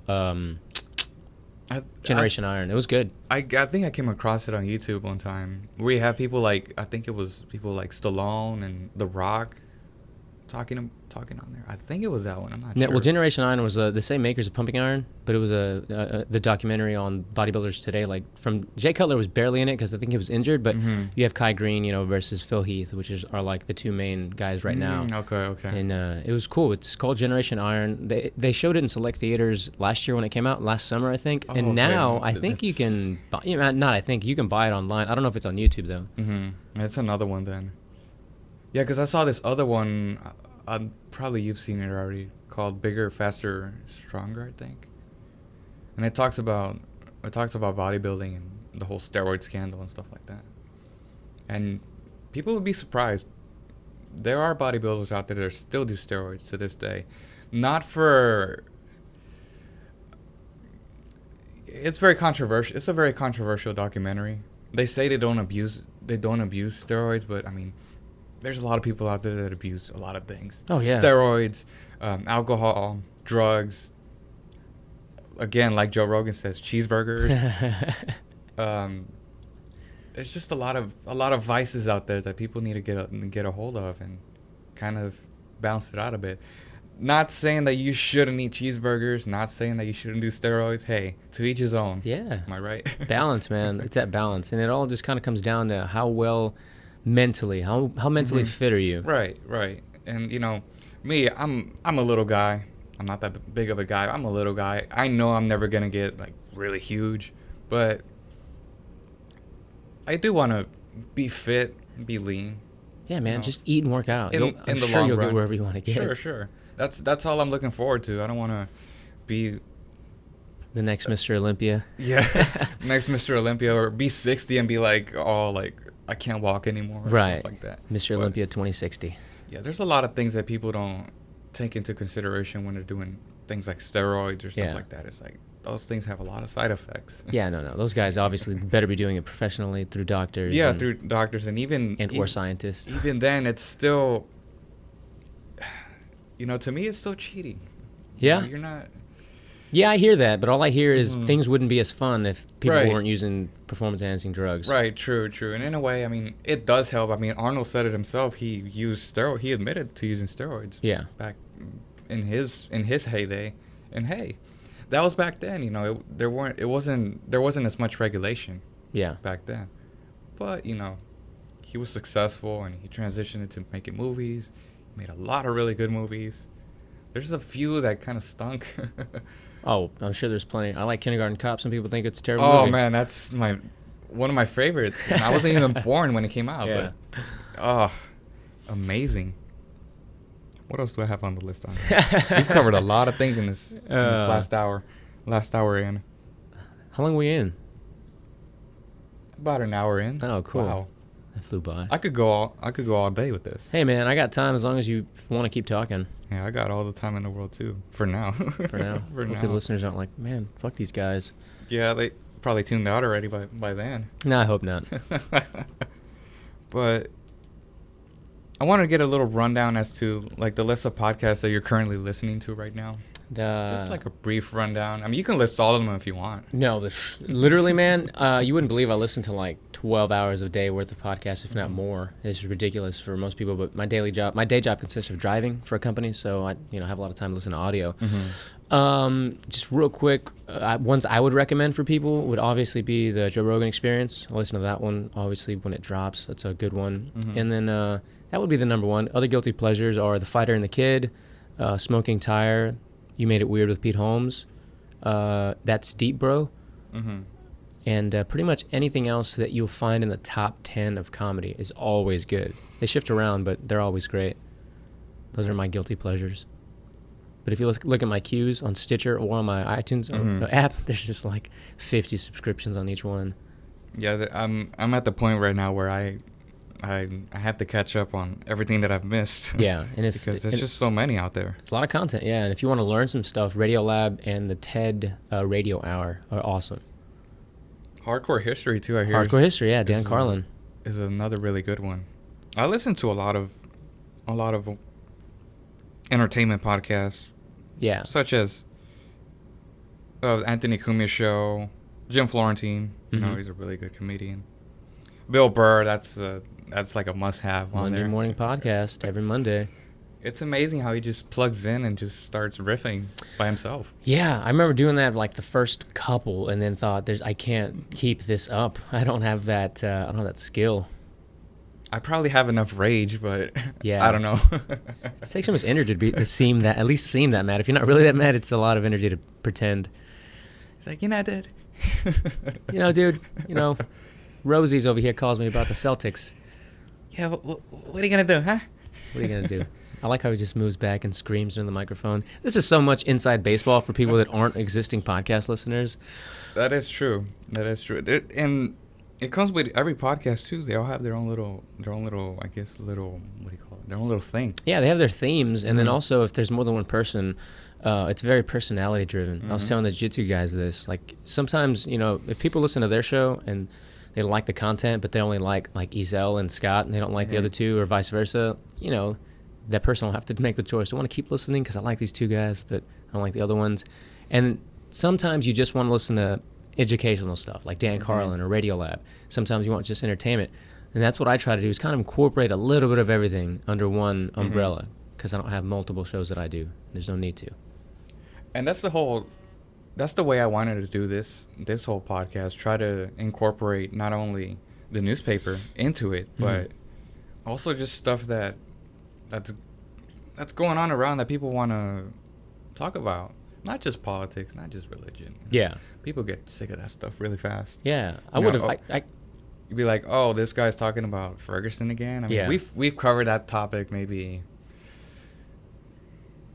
3 times already. And this last episode that went up, second to last that went up, we covered, the whole episode was on Ferguson. It's maybe about 30 minutes, but we covered that topic there was a staff writer that we had in, and I told him, dude, we have to record something right now on this while it's still fresh, and while we have all this knowledge and info and stuff.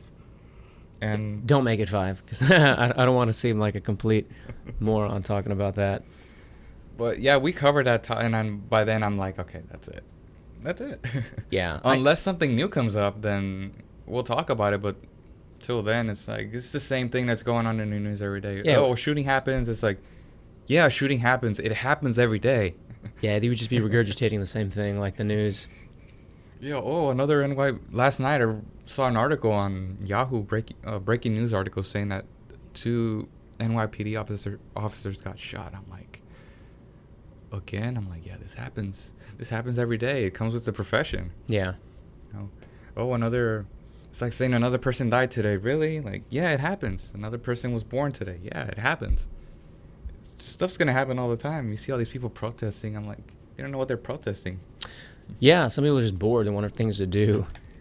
I could geek out about why these podcasts are so important to people forever. I don't want to seem preachy ever to anybody I talk to, but I've just found so much value out of listening, not even so much doing, but just listening to them, that I always tell people, give some a try. There's so many entertainers and athletes that you might be a fan of, and not before you know, but if you go look for their names on their podcast, you'll probably find one, like from Stone Cold Steve Austin to whoever. Definitely. And some of mine include his. Yeah. Stone Cold. His is good. Jim Ross, Bill Goldberg, Bruce Buffer, Opie and Anthony. Even though I listen to them every day, I still have their podcast on there. Just looking through the list down here real quick. Chris Jericho. I'm a huge fan of Chris Jericho. I met this guy maybe a couple times already. We're not friends yet. But we haven't gone out for lunch yet. He's like, oh, this guy again? Right. He's like, he's stalking me or something. Actually, the last time I met him, he's like, yeah, I remember you. I'm like, wow, really? That's like, cool. Yeah, you gave me this thing. I'm like, oh, yeah. I'm like, man, that's awesome. Chael Sonnen, Sam Roberts, Eddie Trunk, Joe Rogan. The list can go on awesome and on. Awesome podcasters, and on, man. They're all guests and good hosts. And like you were saying, it starts out, you don't know how it's going to go, and you don't know unless you try. And I think most of these have been on for a year now, maybe 2 years max. But it's a wonderful thing to have in this day and age. Back then all you had was newspapers and radio. Yeah. And that's all you had. it's a great distribution method. If you have something else that you're doing, something that often comes up with people, a musician, like last week, my New Year's Eve special, the last one for 2015, which is still the most current one because that was the last week from the time we're recording this, was a singer-songwriter from Canada, you know? So we talked a lot about music and doing the bars and doing the road and stuff. There's a lot of information in that, and you can just go from there and talk to whoever else you want about whatever else you want. And there's no set structure. Right. And it's something that I'm working towards as I finish my last semester here at UHD. Knowing that this podcast, you know, I would have loved for it to have gone beyond my graduation. But, I mean, looking at it now, it looks like it's not going to. Really? But, you know, hey, things might work out in my favor, you know. I am thinking of starting my own podcast soon after I graduate. I mean, I have the equipment. So. Right. And I do have lots to say. Cool, man. But it's something that I'm going to work towards in doing this podcast. It all works. It's all going to work out eventually. But there is something specific I had in mind in doing. At first, I wanted to do like an all music show. But I really don't want to be too limited. But then again, like you said, with podcasts, you can talk about anything. Yeah. Whether it's just music or just jiu-jitsu, like Azel was telling me when he was here. He's like, we don't just talk about jiu-jitsu and stuff like that because, you know, if we did, maybe like for the whole hour, whatever time we record, you start getting kind of burned out a little bit. Yeah, they do jump around, but... Yeah, you'll jump around, but hey, it's a podcast. Yeah. It's not radio or anything. You don't have a program director telling you, hey, you know, you can't talk about this. Right. Or you can't play that song. It's like, well, why not? Yeah. And that's the beauty of these things. And I did want to make the jump for this podcast. We did want to go professional, but you know, we only have so much time. And I figure that if I start my own, I could set my own pace and do it professionally. Right now, hey, this is professional, so. Yeah, man, as long as it works out for you. I mean, as long as you want to do it, rather, you keep doing it. Right. Let's see. We talked about comedy. We talked about UFC, wrestling, social media, Twitter. Relationships. Religion. What didn't we cover? Was 2014 a good year for Robert Garza? It was. It was a lot of... You know, as far as when it comes to the podcast, a lot of things there, a lot of cool interviews, a lot of cool relationships were built. The day job has stayed the same. You know, I'm a fitness enthusiast, so I try to stay in shape and work out regularly. And I have a routine of what I like to do, and that's kind of what I want to keep on doing. It's just doing the things I like. Like, I don't want to find myself in a place, like, obviously I have a day job. Everybody does, or at least should, in order to provide for themselves, but I don't absolutely hate it, and I don't love it, but I want to try to keep myself in a path where I'm doing the things that I enjoy doing, and not just have to do things that suck or that I have to because I need a paycheck. So, you know, it's kind of where I hope this 2015 goes, and every year after that. Right, and that was actually my follow-up question. I'm not a big guy on, you know, doing the whole resolution thing, whatever. Yeah. If I'm gonna do something, I'm going to go ahead and do it. I'm just not going to... I don't tell anybody or this and that. I might be like, hey, I just did this or whatever. I just applied for a job. Yeah. Whatever. But I'm not a big... Get on Facebook and, oh, new year, new me. It's like, no, new year, same you. Yeah. Hashtag lose my number if you're that guy. Don't be that person. It's the same. But if you're going to do something, just go ahead and just do it. Just set your goals. Like Joey Diaz says, you know, get your notebook out, write it down, and just do it. That's really important. Yeah, I need to start doing more of that. I'm actually, after we finish this, going to go get a new agenda or a new notebook or something to carry around so that I can write them down, because it is, once you actually put that, you know, pen or pencil to the paper, you try to keep yourself more accountable for it. So whether it's, you know, with improving the podcast or getting more guests on, or maybe working on the website. I picked up the guitar seriously about a year ago, so, you know, keep playing that and maybe seeing what I do with that, and kind of just doing these things that I wrote down and said I wanted to do, and then go for it. That's something else I'm taking seriously this year, the whole music thing. Good. Guitar, awesome. Bass, drums. Not just guitar, just bass and drums and stuff like that. Sweet. So I'm getting in touch with a first cousin of mine. and he's actually going to be on a podcast, Cool. upcoming episode. So, looking forward to that and reconnecting with him. He's a way older fellow, but he's been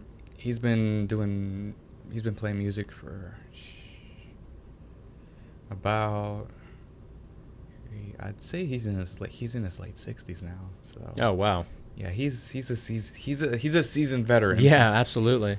Of life, not just a guitar. Yeah, and I'm really interested to hear what he has to say, because it's very rare when we actually sit down. I don't think I've never had a conversation with him like one-on-one like we are right now. So it'll be very interesting to hear what he has to say. Wow. And yeah, just taking up that and the podcast, and just like Gene Simmons says, you don't want to, and I'm sure other people said this before, don't just put all your eggs in one basket. You want to be able to, if you look at a career like Gene Simmons has, he's not just a bass player in Kiss. He's also been an actor, producer, co-owner of a arena football team. Yeah, diversify. Chain restaurants, like you said before, the sky's the limit. And be happy with what you're doing. If you're stuck in a dead-end job, you got to wake up and realize and be like, hey, am I going to be doing this forever? Yeah. Like, waiting to retirement, that's pretty boring. Yeah, you got to find that sense of fulfillment. There's a documentary I always recommend on Netflix called Happy. Happy. Yeah. Happy gets thrown around all the time. The word happy, what it is to be happy. That was a really good documentary that kind of shine a new light and gave me a new perspective on it all. And, if you're in that stage where you're kind of confused on what happy means to you or what happiness is, maybe that doc will help you out a little bit. And what was I going to say? Jeez, I forgot already. Lost your train of thought? Jesus it happens. Christ. Brain farts happen all the time. Yeah. Oh, and that's the reason why I chose the major that I'm in right now, because I like it. I wasn't going to go for business or any other thing like that. I chose something that I really liked and at the same time made sense. You always have to think about the reality of things. You have to make a smart decision and choose something that's in high demand. Not just go for something. Yeah, you like it, but you also have to make sure that you're going to be able to benefit from it. And not make a ton of money, obviously, but be able to support yourself and others, and if that's the case. Like myself in the criminal justice field, there's always a high demand for police officers, people in courts and stuff like that. There's crimes. They say crime keeps going down and down, but it's always going to exist. Yeah. As long as we exist. So, and nothing wrong with choosing, like I tell the listeners here on the podcast, people at UHD or any other university, nothing wrong with choosing fine arts. Nothing wrong with choosing business. There's always high demand in business. Nothing wrong with choosing, going into the medical field, or just choose something make a rational decision. Something that's high in demand. Don't go for something that's like way at the bottom. Yeah. Way at the bottom. That doesn't make sense. You're going to waste a lot of money just paying for school, and you're going to be in debt by the time you get out. And that's the way I see it. I know I'm going to be able to pay off my debt by myself. I haven't paid a dime since I've been here, and I'm glad. It's good, man. If you can get those scholarships and such, that's awesome. As far as the picking what's in demand, that is ideal. Hopefully, like you said, what you like is in demand, which is great. If I right now had to pick something in school, I probably would pick something that's least in demand. I would pick a psychology degree. I'd probably pick a philosophy degree. I don't know. Then again, like with those type of majors, you can still branch out to whatever other areas. Like my girlfriend right now, she's doing psychology major. Cool. And she's actually working towards becoming a teacher. So there's a lot, not to say there, like you said, least demand, but I guess there's a lot you can do with that. Yeah, maybe not demand, but if you were to tell somebody that's what your major is, they're they would interpret it as why. Yeah. Like, why are you doing this? Why a psychology degree? There's something there. Yeah. You're just reading this shit that somebody wrote a long time ago that's hard to read. Well, if you think about it, that's kind of what life is. Life is something that you have to make sense of that's really hard to read. That's true. And I always stress on this podcast, if people were to come up to me and ask me, hey, well, you have any advice for me? Blah blah blah. I'm like, yeah, I'll tell you to go to school and get an education. That'll be my advice. Yeah, and that's good advice. That's solid advice. That's what Dr. Drew would say. I love Dr. Drew. I listen to his podcast too, man. That's a great show. Though I still am on the other side of it. I do say get an education, but I wouldn't say go to school. But don't listen to me, everybody. No, whoever's listening. Everybody has their own. Obviously, my parents would say, get a degree, whatever. I would just say go to school and figure out what you like. For sure. I have a sister, and I tell her she's finishing community college, and she'll be going to U of H, and I still tell her I encourage her to do that. I don't necessarily say do exactly what I did. Right. Because the last thing you want to do is end up somewhere where you just don't like it. Yeah. Because I actually, doing the internship at juvenile probation last summer, I enjoyed getting up in the morning. I just couldn't wait to get in there. That's cool. That's great. The first one there, and not last one to leave, but if they had told me, hey, we'll start paying you this, blah, blah, blah, I would have stayed. Oh, yeah. Oh, really? Incentives would have kept you to stay? Wow. That's rare. Everybody wants incentives, though. It's true. If you're incentivized to do something, you're probably going to do it better. But I really learned a lot, and I really enjoyed my time there, even though it was just 1 month. But still, I would have stayed there for more months if I was still getting... I got credit for school. That's great. But I really learned the hands-on experience was a good one. That's necessary. Hands-on experience with life is necessary too. I've had a numerous amount of jobs over my short 25 years of life, and they're not like fantastic jobs, but from retail management to office work to construction to labor, I'm kind of, I guess they say, a jack of all trades, but I wouldn't necessarily want to do any of those again. But with that knowledge under my belt, I could survive. Like, I don't have a degree, and I could still find a way to survive and make a living if I absolutely had to. And it's great that you pick up on all these things, because you know how to do you don't know just how to do one thing. You know how to do multiple things. Like with this whole paper thing, it's like by the time I graduate, I would already know how a paper runs, how a podcast runs, blah blah blah. And those that have had like a lot of job experiences, you find are a little more, not always, but there's more street smarts in them, because they've been out there kind of on the hustle and working odd hours sometimes, and just, or basic hours, whatever it is. You learn a lot through working with a bunch of different people, especially on how not to be. You learn a lot of that. That's true. And like myself, I'm always looking for something to do. I'm never satisfied. Like, if we've done, this is a good podcast. Like, yeah, great. What's like, who's our next guest? Or, like, what's next? For sure. For this podcast? Same way, yeah.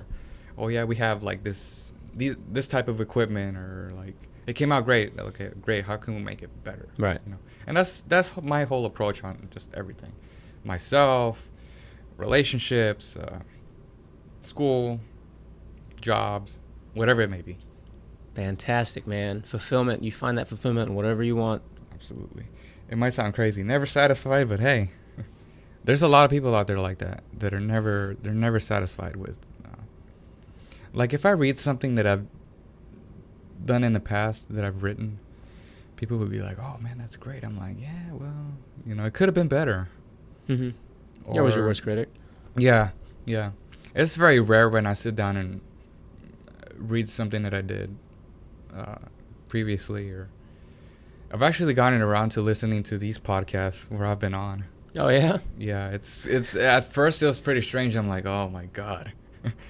Then you get used to it. Yeah, I've kind of gotten used to it, to the point where it's like, oh man, I love hearing my own voice now. Whoa. Whoa, wait a minute. Relax, narcissist. Wait a minute.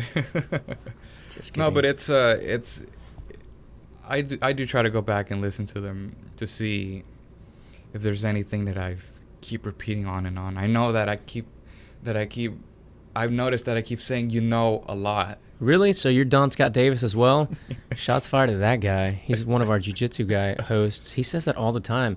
Literally on the way here, or it was last night. Even in text, not just in conversation, but in text, he'll comma, And I said, stop saying, Just stop. And you're right. When you go back and listen to yourself, I'll do it now if the guest was really good and there was a lot of information. When I first started, I would go back to pick up on things that I needed to improve on, how the show flowed and how to improve the flow of the show. But now I'm comfortable with the pace of it. It's fine now. Yeah, I noticed that a lot about myself. I noticed that I paused a lot in between I'd say the first couple episodes, and the way that I would ask the questions and stuff like that and respond, and I'm like, man, I'm like, this is terrible. Like, you have notes. Like, I used to write stuff out like that somewhat, and now there's either a few bullet points or nothing at all. Yeah. And it's just because, for me, the person's already interesting to me, and I'm kind of asking almost the same questions. They're just formulated differently, or they're from a different angle depending on the person. And you'll find that too. You'll just end up talking to somebody, like if you were like walking to the parking garage, we'll be talking about something. It'll just flow that seamlessly. And that's why I wanted to structure it to a new format this semester to see how that works out. Yeah. Because, the editor, see, there it goes again, the editor, he has so much knowledge on what goes on at UHD. I should too, but I'm just in a different position. And when it comes to interviewing guests from UHD, students, alumni, teachers, the way, I don't know, it just works. And that's why I liked having him on the podcast, because it just works the way the type of questions he asks, just what he gets out of the guests. It just, to me, it just works. Yeah. And I'm just trying to see if this new format will work, where I work with outside guests and he works with inside guests. I like that. Should work. Sounds good. So it's something that I'm experimenting with, and I'm sure it's gonna go pretty well. This thing's freezing up on me here. Don't say that. No, it's good. It's good. It's Don't good. say that. It's good. But it's something that I'm looking forward to. And like I said, and you can always go back and listen to these previous episodes on. We finally made the full jump to YouTube. Cool. We were on SoundCloud, and it was just a big hassle. Was it? Yeah, they give you free airtime, and it gets to the point where you run out of airtime. Yeah. And so you have to upgrade. And so you guys are only accessible on YouTube? As of now, yes. Yeah. Yes. And it's probably for us and for the people out there, I think it's easier this way. For people to jump on YouTube, have the link up there ready to go. Before on SoundCloud, people have to go on SoundCloud and play it. Now it's just on YouTube, and we'll have like a little graphic up there and go along with the audio. Right. It's much more easier. I figured out how to convert it and be able to upload it. Learn things along the way. Cool, man. That I never would have known about. When I first started this, I was like, oh, God, how's this going to work? I'm going to have to start asking people this and that. But, yeah. You go online, you do the research, you ask other people that have done this before, like yourself, successfully. A lot of success. Hey, man, don't make me uncomfortable. No. Be like, no, I'm looking forward to my next guest. Be like, it's still growing, but it has been a fun learning experience for myself and for Ted. That's sweet, man. I really enjoy when people get a kick out of doing this, out of either doing their own or being a guest on one. It's really, really fun to like have somebody come in-house, like for me, in the studio and like actually do it, or even if it's via Skype, and then later they download it for themselves and re-listen to it. It's just cool. Like a lot of people, this experience is so unnatural and foreign to them that they get a lot out of it. Originally, we were talking about Chris Jericho before. I was originally going to talk to him on the podcast. I heard that, yeah. But at the last minute, I got the guitar player from Fozzy, Rich Ward, at the last minute. And I was all ready to go with all my notes and everything. And then just out of nowhere, he calls me, and I'm like, who is this? You're not Chris Jericho. Who is this? I'm like, that was Rich Ward from Fozzy. I'm like, whoa. Let me just rephrase these and put your name in front instead of Chris Jericho. All right, hold on. Let me just turn the page. That's funny. But it's like you were saying before, it's the person, and right away I worked around that pretty quick. So I've been a big fan for many years, and that was actually the first phone interview that I had. I did it at home.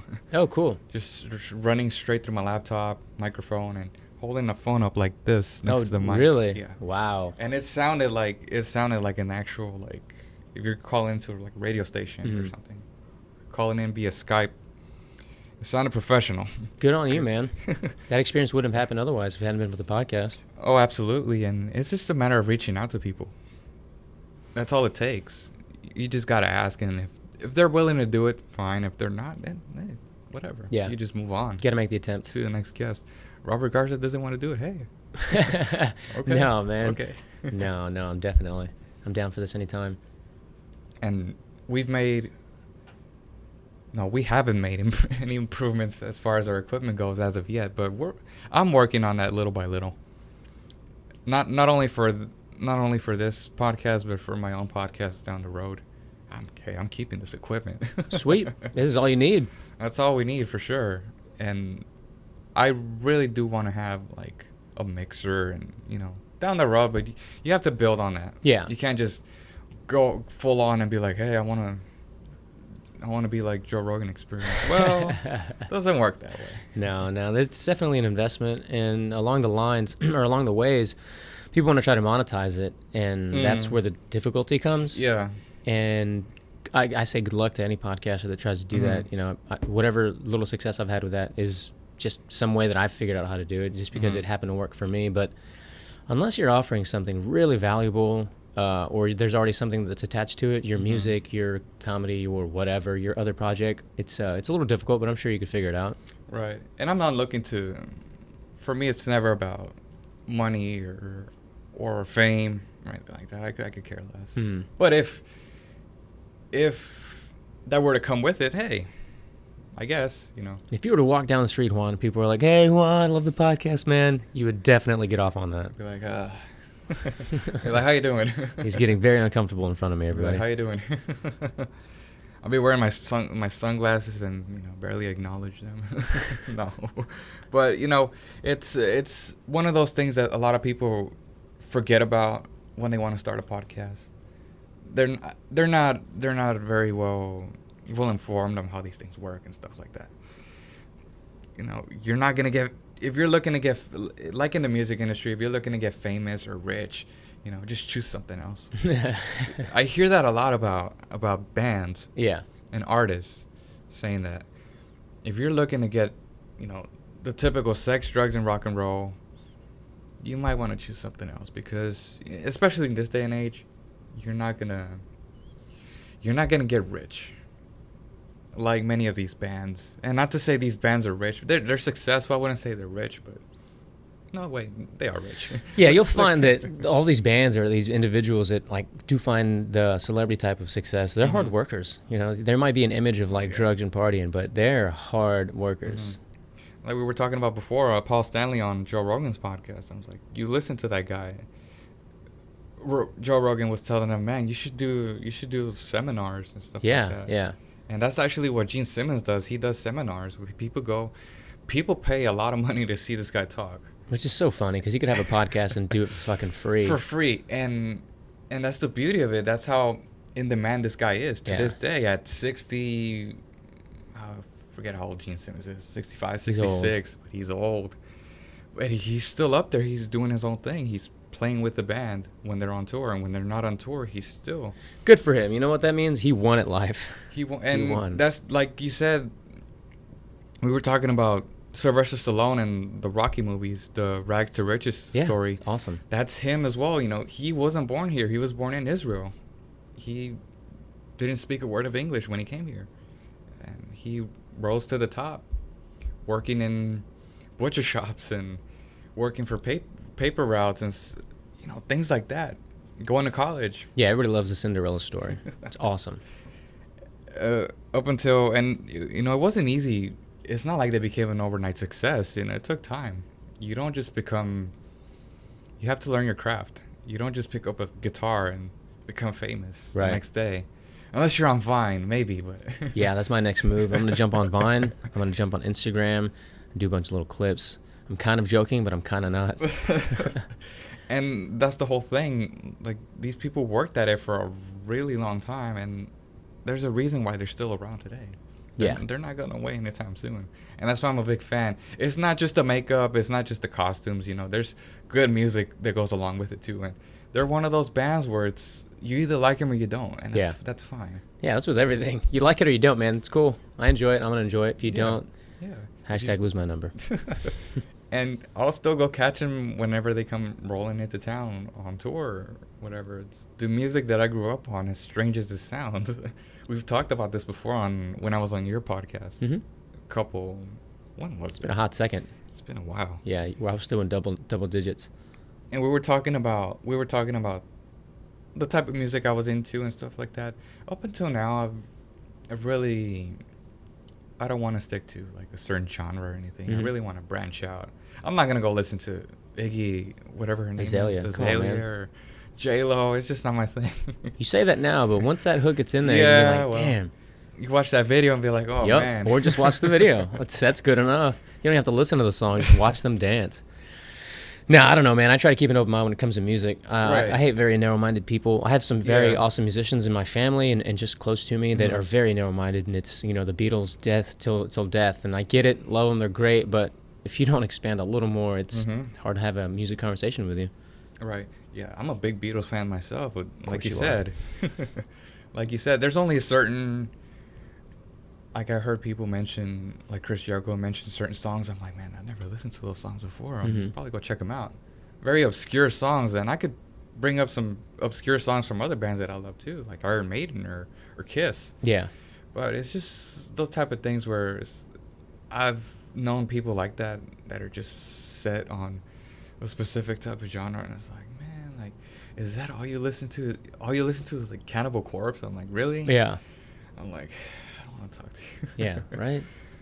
But yeah, I knew a couple people like that, and to this day, I don't talk to them anymore. Well, you'll find that as you grow up, you'll lose a lot of you'll lose touch with a lot of people. Friends, yeah, quote unquote friends or whatever. Unquote. Yeah, you cut those people out eventually, or they just end up, before you know it, disappearing on their own. Mm-hmm. Yeah, and that's true. And I knew a couple musicians too, that's all they did. Just I knew this one certain band that's all they played, just thrash. I'm like, you gotta understand, in this day and age, I get that's what you like, but that's not what people want to hear. Mm-hmm. People want to hear, what's the current thing right now? I'd say electronic music. That's Yeah. what people want to hear. They don't want to hear thrash metal or, you know, stuff like that. That stuff, it came and went back in the late 80s. It came and went. You gotta, as it might sound like I'm being a sellout here, but you know, you gotta be current with what's going on. Mm-hmm. At the same time, you know, you stick with what you like, and if you're able to incorporate that with whatever's going on right now, make something good out of it, then good. Yeah, well, That's it goes amazing. back to what your goal is with it. If you're just trying to make, because you could probably make a living, play music and play shows, play bars and little venues and weddings and with what you like. But if your goal is to be on the Billboard and be on the award shows and all that, you'll probably have to adapt a little more. Yeah. And with me, for music, the way I approach it is I just want to play. I just want to learn how to play my favorite songs. That's my end goal. I'm not looking for like you said, Billboard, Grammys, or looking to do my own music. It's just not my thing. Now, like my brother, you know, that's a whole different story. You know, he creates his own songs, and you know, cool. Mainly based around more into, I say, guitar type of instrumental type of things. You know, like Joe Satriani, Steve Vai. I have a cousin who's just like that, who's extremely amazing at guitar, and I've been trying to have him on the podcast. But with a lot of those really good musicians, I find that they're very introverted, and they don't like to talk a lot. Yes. They don't like to talk about their craft. They don't like to talk about how good they are. They don't like to have conversations, and it's bizarre to me because I like to talk and express, that art. But yeah, hopefully I'll have him on sometime as well.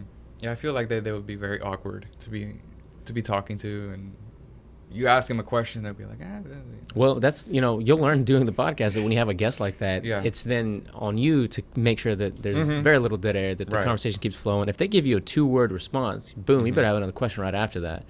True. And I could talk music all day with anybody. Yeah, that's true. Whether it's, I'm a big gearhead when it comes to amplifiers, and not just like Gene Simmons. I'm gonna keep going back to Gene Simmons. He always says it's not just music, it's music business. Yeah.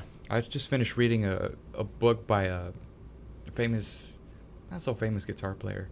He's an acclaimed guitarist from, what's the band's name? There's a band from the 80s called Keel, K-E-E-L, Keel. Sounds like an app. Yeah, very, very strange name for a band. They came out in the 80s. and they had moderate success. It was around the MTV era, the hair bands and stuff like that. Although I don't like the term hair bands, but it was around that time. Yeah. But he writes about, his book is mainly about the music business. He talks about the ins and outs of it. Contracts, agents, road managers. Pretty much it's titled Rockstars 101, music business, a guide to music business survival. Blah, blah, blah. And I think that's the thing that a lot of people lack when they delve into music. A lot of they have 50% of the music, they just lack the 50% of the business part of it. Yeah. And I hear it a lot from a lot of artists and a lot of bands saying, learn how to read a contract, because once you sign that contract, all bets are off. Yeah, it was funny when you were talking about your major and choosing what you like, and you used business management as an example of something you wouldn't, because why, it's not interested or it's not, I don't know, whatever Right. we were talking about. I don't like math. Yeah, well, that's a big part for me too, yeah. But a lot of everything, like if you start this podcast, like you said, beyond this or even with this is a business now. Or it can later turn into a business if you want to monetize it. So you got to kind of be wise to that stuff. Like you said, with reading a contract, maybe even writing your own or whatever. I don't know. Be well versed in all that stuff.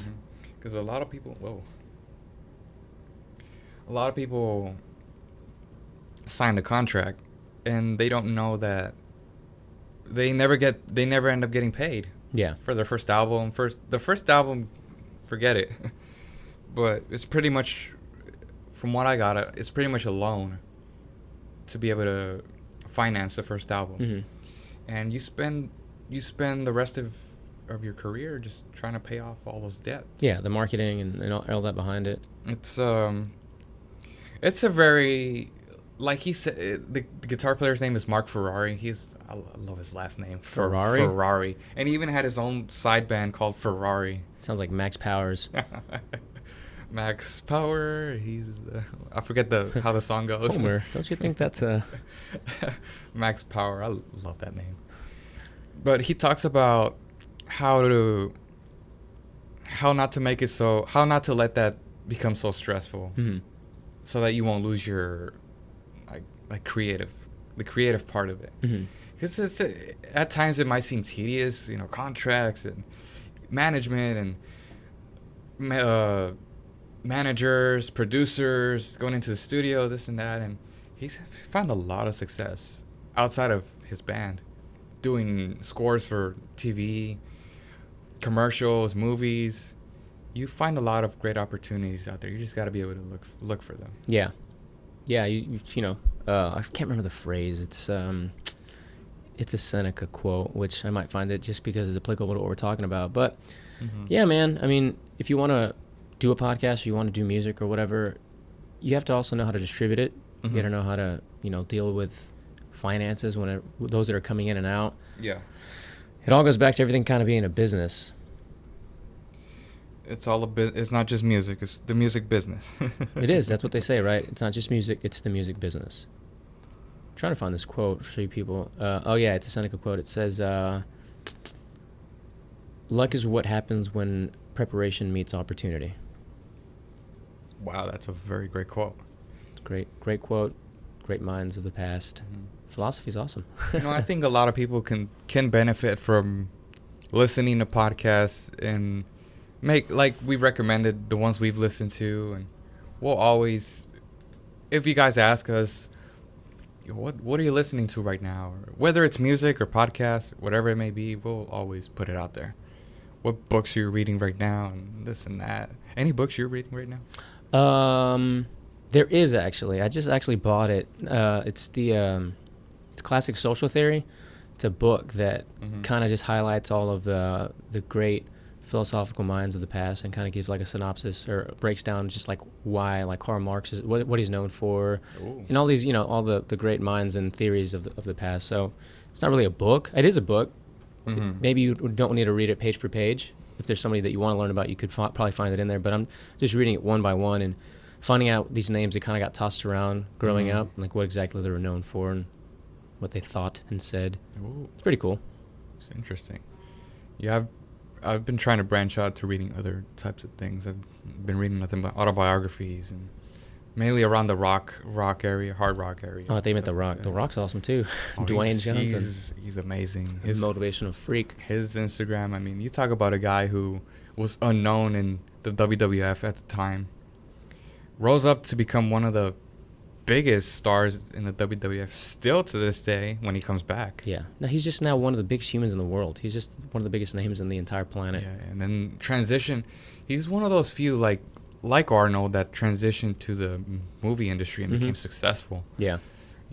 I remember watching him in movies like The Rundown and Walking Tall. And Yeah. And he billed himself as Dwayne Johnson, not The Rock. Right. To try to separate himself away from that world and not just say, hey, I'm not just That character. The Rock from wrestling. Yeah. I'm Dwayne Johnson, the actor. And I've seen it in a lot of people, like Chris Jericho. He's like, I'm an entertainer. He's not just a wrestler. He's also a lead singer in a band. He's a podcaster. He's an author. He's been on Dancing with the Stars. Yeah. Whoops. Just about anything, you want to, like Gene Simmons, again, movie star in a band. It's amazing when you have many outlets to even not just promote what you do on the side, but what you're doing right now. That's right. Like Robert Garza, like myself. I'm not just a criminal justice major. Yeah, I'm not just a podcaster. I don't sit around talking about cases all day, and I don't think I ever have. I don't think I never discussed any of that other than when we're talking about cases like Ferguson and police shootings. Right. When people start talking about things and they don't know what they're talking about, it's Right. like, okay, look, here's the thing. Yeah. It's not just this. This is nothing new. Police shootings happen all the time. Luckily enough, I don't think I've ever experienced one when I was doing my ride-along. We did see some accidents and people not get beat up, but were beat up. But it does happen. Not just in New York. It happens in all the major cities. Houston, Chicago, Los Angeles. And it's just, I blame the media, even though we are the media. Yeah. But we try to the editor and I have mentioned this a lot. We're not CNN, we're not Fox News. We're just presenting the information as it comes, and be able to report on it. Yeah, it's just alternative method. Mm-hmm. And we have our opinion pieces here and there, but they're always going to be. They're not just going to be one-sided. You always have to back up your opinion with the other opposing argument. Right. So you can't just be going off on, Black Lives Matter and this and that. You got to look at the situation. And a lot of people protesting these things like Black Lives Matter. Well, what does that really mean for you? Right. And do you even know what that means? Are you even black? I've seen a lot of people that are not black protesting this, and it's like, It's a lot of those. What are you doing, man? It's like really? Yeah, I don't know. Most people just, I don't know, they want to feel like they're making some kind of a difference or taking action. Yeah, man. Trying to keep us down. I don't know. Yeah, man. We're not hippies anymore. Just stop. It's like the whole Occupy Wall Street thing. Same thing. Put up a tent, this and that, and that's it. People are still gonna go to work. You're not gonna stop us from going to work. We got lives, man. We got stuff to do. This is a bunch of college kids that think that they're entitled to. Speak for yourself, Juan. They're people that think they're entitled to this and that when they have done nothing to support their cause or their case. I hear about it all the time, especially around campus. You hear about people saying, "Oh, well, I deserve this." But, well, why? Right. You've done nothing to even ask for it. It's like, really? Like I heard this thing going around campus. Something about somebody. I'm not gonna mention any names. I don't want to give these people publicity. Yeah, let's not do that. But something about benefiting from. This isn't TMZ. Maybe later on. something about along the lines of betting. I took it as somebody complaining for doing charity. And it's like, really? Like, you're complaining about doing something. Like, they were expecting something out of it. I guess a profit or something. Like, how can you expect something like that? Yeah. When it comes to volunteering and donating, it's like, what are you talking about? Yeah, it comes with, just being wired differently again. You'll hear some crazy things from people, and you're like, what? I was like, really, man? Like, Make any sense to me. Like, people they'll put stuff on social media, on Facebook. And it's like, just keep it to yourself at the end of the day. Primarily, I just use my Facebook and Twitter feeds and Instagram just to promote what I'm doing. Yeah. That's the approach I take. I kind of take that from Jim Florentine. That's all he does. He just promotes his comedy shows and his podcasts. That's all he does. He's like, I don't have time to be sitting. He actually does great podcasts on. I don't know if you could hear that, but Yeah, it just might be somebody's phone. Is it close to the mic or anything? yeah, it's actually my phone. I have actually had it close for a while now. There it goes again. Yeah, regardless, it's fine. Whatever. Anyways, he does these great episodes on just people. I'm pulling up the list right now. There's an episode titled McDonald's Rant. Awful Facebook posts. He's up to like a part 8 right now. It's great if people are fed up with all these things. You can go on there, have a few laughs. Yeah, I use those social media outlets for promotion as well, and then also just to kind of try to have conversations with those that are listening and downloading and watching and liking and all that. I'm a person. I'm a personality. Yeah. I'll talk. I'll interact with you and just chit chat when I can. I don't want to just seem like a bot that's tweeting out a bunch of nonsense or links. An egg. An egg that's just tweeting out links to check out my stuff. It is hard to get eyes and ears on your content, but that's the grind of the internet, I guess. Right, and that's the whole approach I take. I used to be that kind of person putting up stuff on there all the time, and I'm like, what the? Yeah, with age that goes away. Yeah, I'm like, I was going back and looking at some of my old posts, and I was like, ooh. Yeah, I have that Time Hop app. I don't know if you ever used it. I don't think I have. Time Hop, it goes through your social media like Facebook, Twitter, Instagram, and stuff, and it every day it's like 3 years ago, 2 years ago, 4 years ago, you said this or you posted this. So I've seen like posts of like 4 or 5 years ago that are like, I would never even think about typing that on social media. You're like, oh, yuck. Yeah, because you're young, you're 18, you're 20 or whatever, and you feel like you have to vent to somebody or something, and Facebook is always there.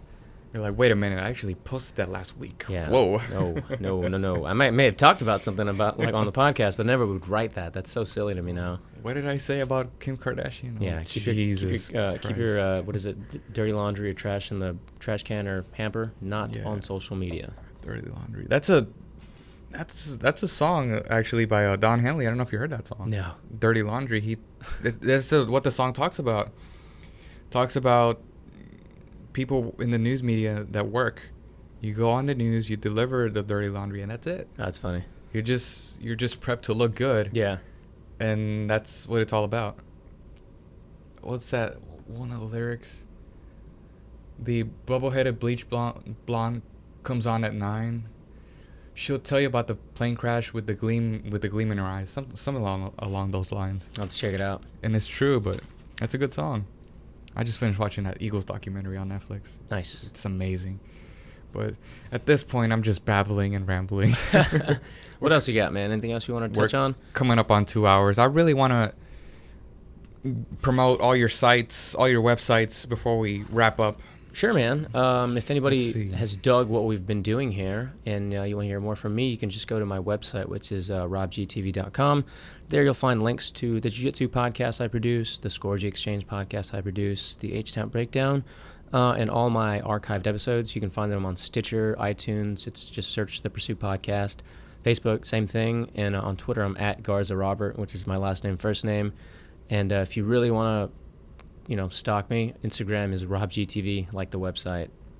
Thanks, man. The Pursuit Podcast, you mentioned that on Facebook, right? Yes. Okay. And for us, as always, datelinedowntown.com/podcast. That's the podcast page. The Facebook page is Dateline Downtown. At the Dateline's the Twitter. I can't seem to get a hold of that Twitter.